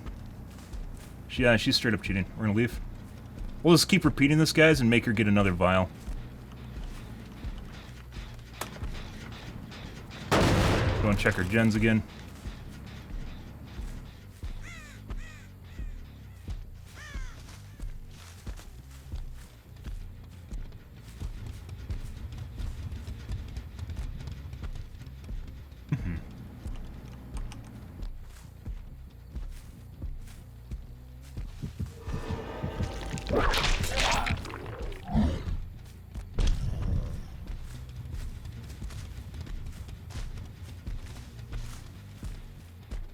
Oh. Nah, just wasted time, guys. She's gonna jump? Nope. Is there a way out down here? Yeah, there is.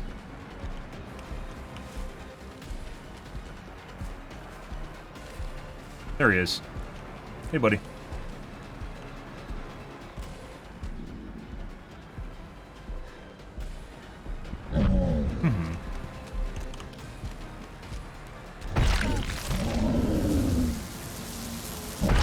you can fuck off, dude. Prize!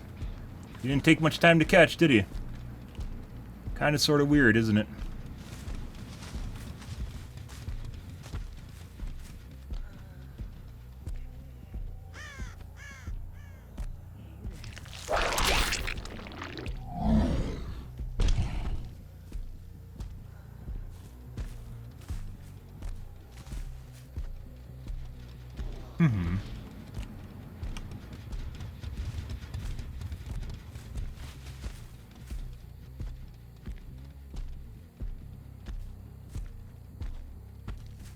She's probably gonna let him bleed out though. So, and probably gonna get Hatch if she's cheating as well, because she'll know exactly where it is.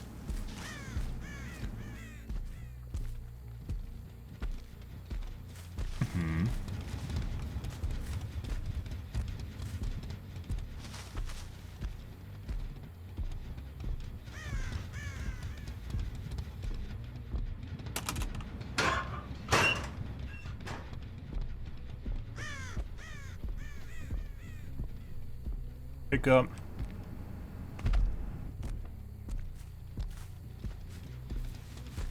And the same thing once again. She's straight up cheating. Like, she's running zigzag patterns too on top of it. Just fucking runs into shit too.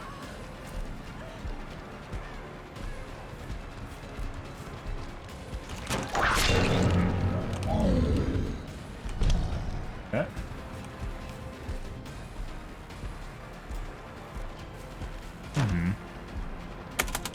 W key. Got a W key. Long windows, as I mentioned before, guys, are what cheaters go for. I lost chase. Well in chase with her. Well in chase, I lost chase. Get the fuck out of here.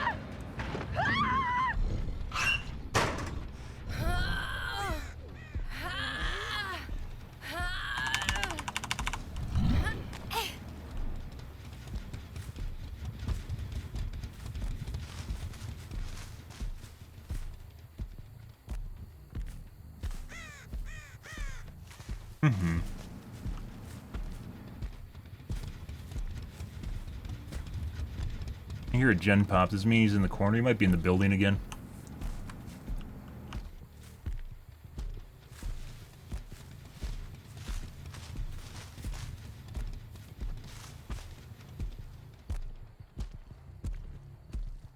Skulking around here earlier. He's hurt too.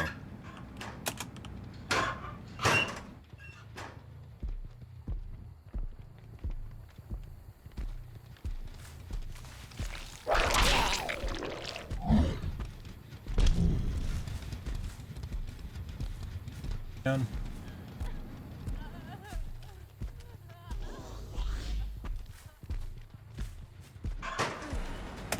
Yeah.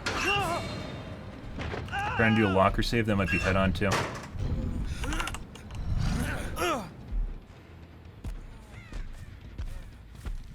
They both? I thought they both got in lockers, right? No, it's a distraction play.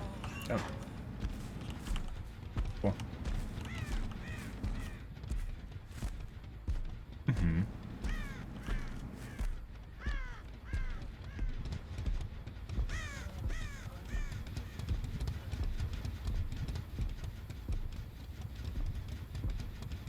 Really matter to me how much time these guys want to waste.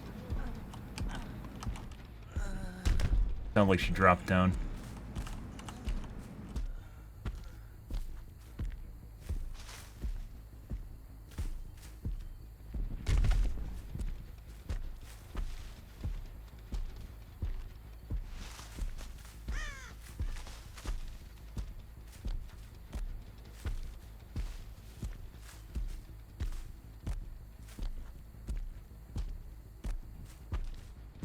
Pick up again.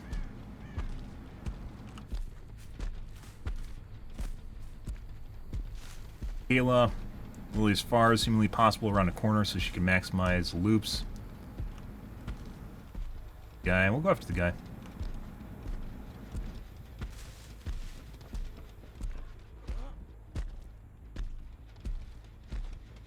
In a locker? Sounded like he jumped out. What is he doing? She fucked up the skill check too.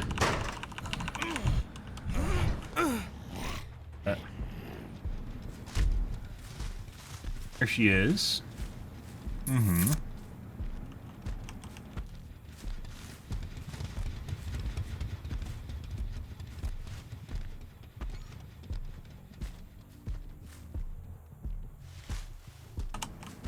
Mm-hmm.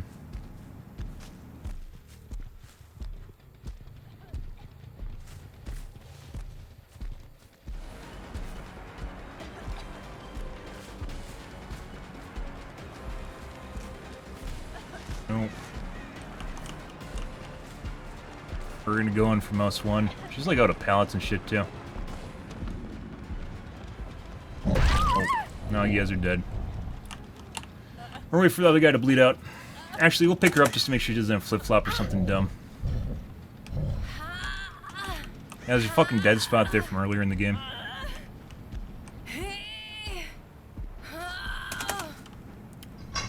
Knew exactly where it was, too. Now he went. I don't care if the other guy bleeds out, by the way, so. Mm-hmm. Very, very fucking fast. Corner boost, too.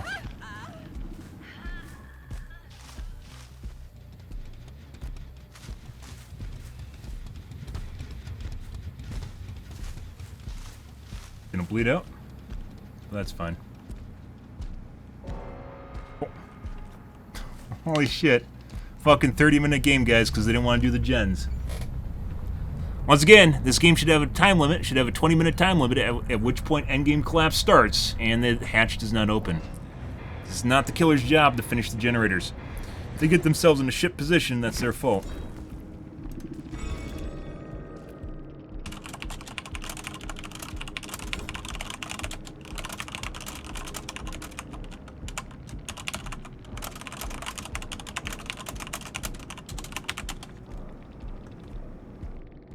Oh, it was because they're a Hope gamer.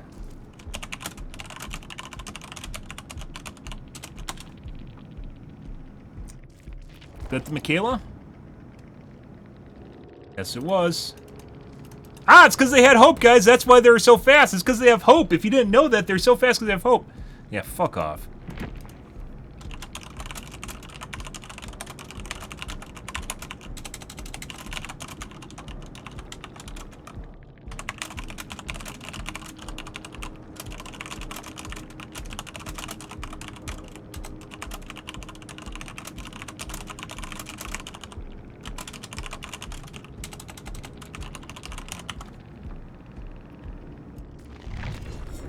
Oh, it's because they're a Hope gamer.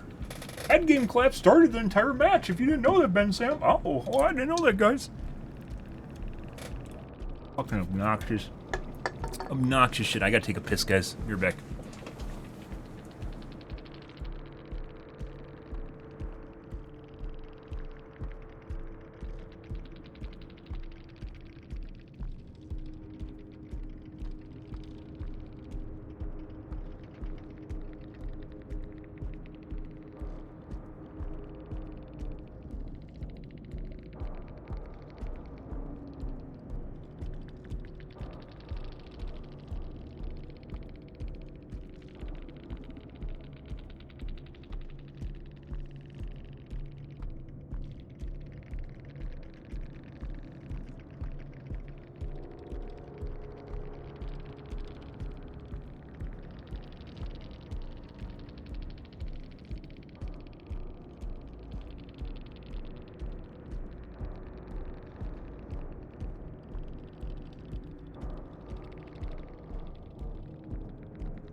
Speed hackers always do long window loops, guys. If they can't loop you on normal loops, they'll always do a long window loop.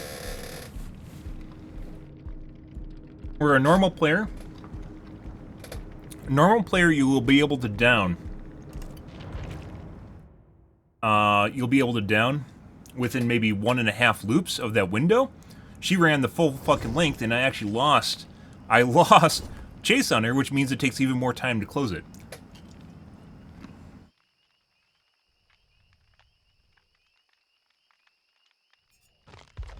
Fucking obnoxious shit. Very fast. Corner boost on top of it. She ran out of assets at the end of the match, though. Like, if you're gonna do that, just fucking bleed the guy out.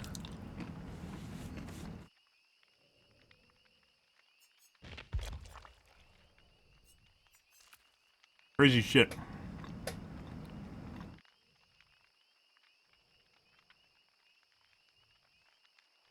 And it kept trying to get me to go over there. There's always long loops, guys. RPD window is one of them. In the detective office, or what is that? Whatever that is downstairs in the long hallway. Normally they're unsafe, meaning you can only run them maybe 1.5 times before the killer will catch up with you. But if people are running speed hacks, they can run them almost indefinitely till the window seals, which really, really fucking sucks dick, as you guys just saw with Michaela. And then I believe when the window sealed, she went downstairs and ran a pallet before running back upstairs again. Stupid fucking shit. If that was a fantastic option, if long windows were a great option, guys, everyone would always recommend to go to long windows and always run long window loops. Reason people don't is because you can't run them. They don't work. They don't work forever. They don't work for like 1.5 laps, and that's it. Now, what's another good long window? I remember it, but on Hawkins, it was the downstairs in the laboratory had a window that you'd have to run it. It was a long window. What's another one? Haddonfield's houses have a lot of long windows now. If you guys are curious, that's unfortunate.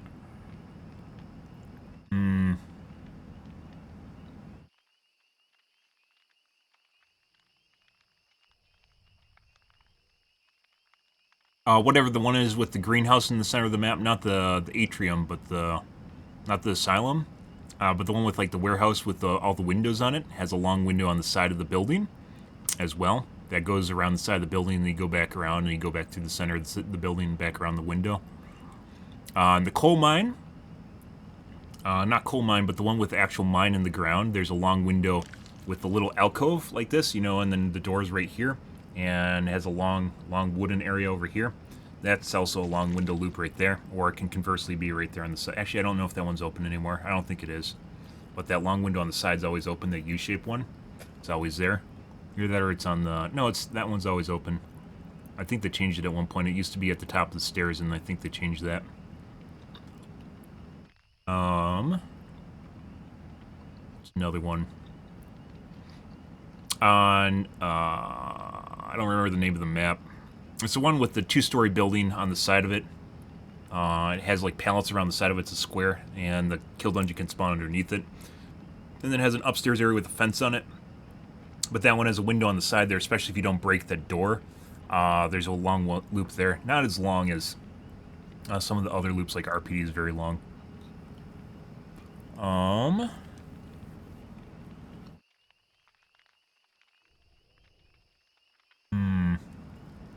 Most maps have a long loop. Well, like I said, long loops only work for maybe 1.5 rotations, and then you get caught. And she ran that for 3 loops, and then went somewhere else, and then ran it back to it. That's why I just bailed on the chase, and went after that fucking Leon. Jen should have got done in that amount of time, by the way. At that point, it didn't matter. It was going to take way, way too long to catch up to her. It took way too long to get Hell States off her. Just straight up cheating. Maybe the game's changed at like 1 in the... That's when we started playing Legion. I thought it was because I was playing Legion. Maybe it was just the time of day. It was 1 a.m. It was right when I switched to Legion. So maybe I switched too late.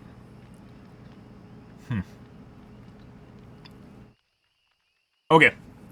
Well, I'm done for this evening, guys. I was gonna play another game, but it's already 12. That was like a 30 or 40 minute game right there. That was fucking long as shit. That was obnoxious. A 30-minute game. No. And can't make that shit up. Can't fucking make that shit up. That fucking Michaela is straight up cheating, unfortunately. And then I got stuck in it too. Like I was going after her, and then after I realized like how much time it's taken, it's kind of invested in it. And then at that point, like where it took us like forever to get a hell state off her, I was just like fuck. And then we got the hook, and then she actually went down an area without a hook. There was no kill dungeon there, and there wasn't a hook on the side for whatever strange fucking reason. There wasn't a hook on the side. I don't think we killed anyone there either. Normally there's a hook on the back right side, and I don't think there was one. No, I don't think we killed anyone there either. We're missing a hook on that side for some strange reason. She knew it too. Apparently, survivors always know where hooks are too, for some strange reason. Despite the perks, and also a Hope Gamer. That's why she had so much speed, was because of Hope, if you guys are curious. Oh my god. Obnoxious shit, guys. Lots of cheating tonight, guys. Unfortunately, we had some games on Legion 2 that didn't go very hot. I'm getting straight up tell. On Legion, we had some cheat lobbies. On Nemesis, it's just like 1 or 2 people that are cheating. 1 person. That's cheating. Yeah, unfortunately. That's the way it goes, guys. But I'm out of here for this evening, guys. Tomorrow will be more Dead by Daylight, so you guys have that to look forward to or not to look forward to. Probably play more Nemesis. We'll probably switch off the Legion, depending on what's happening. Maybe shape play. Yeah, there's some...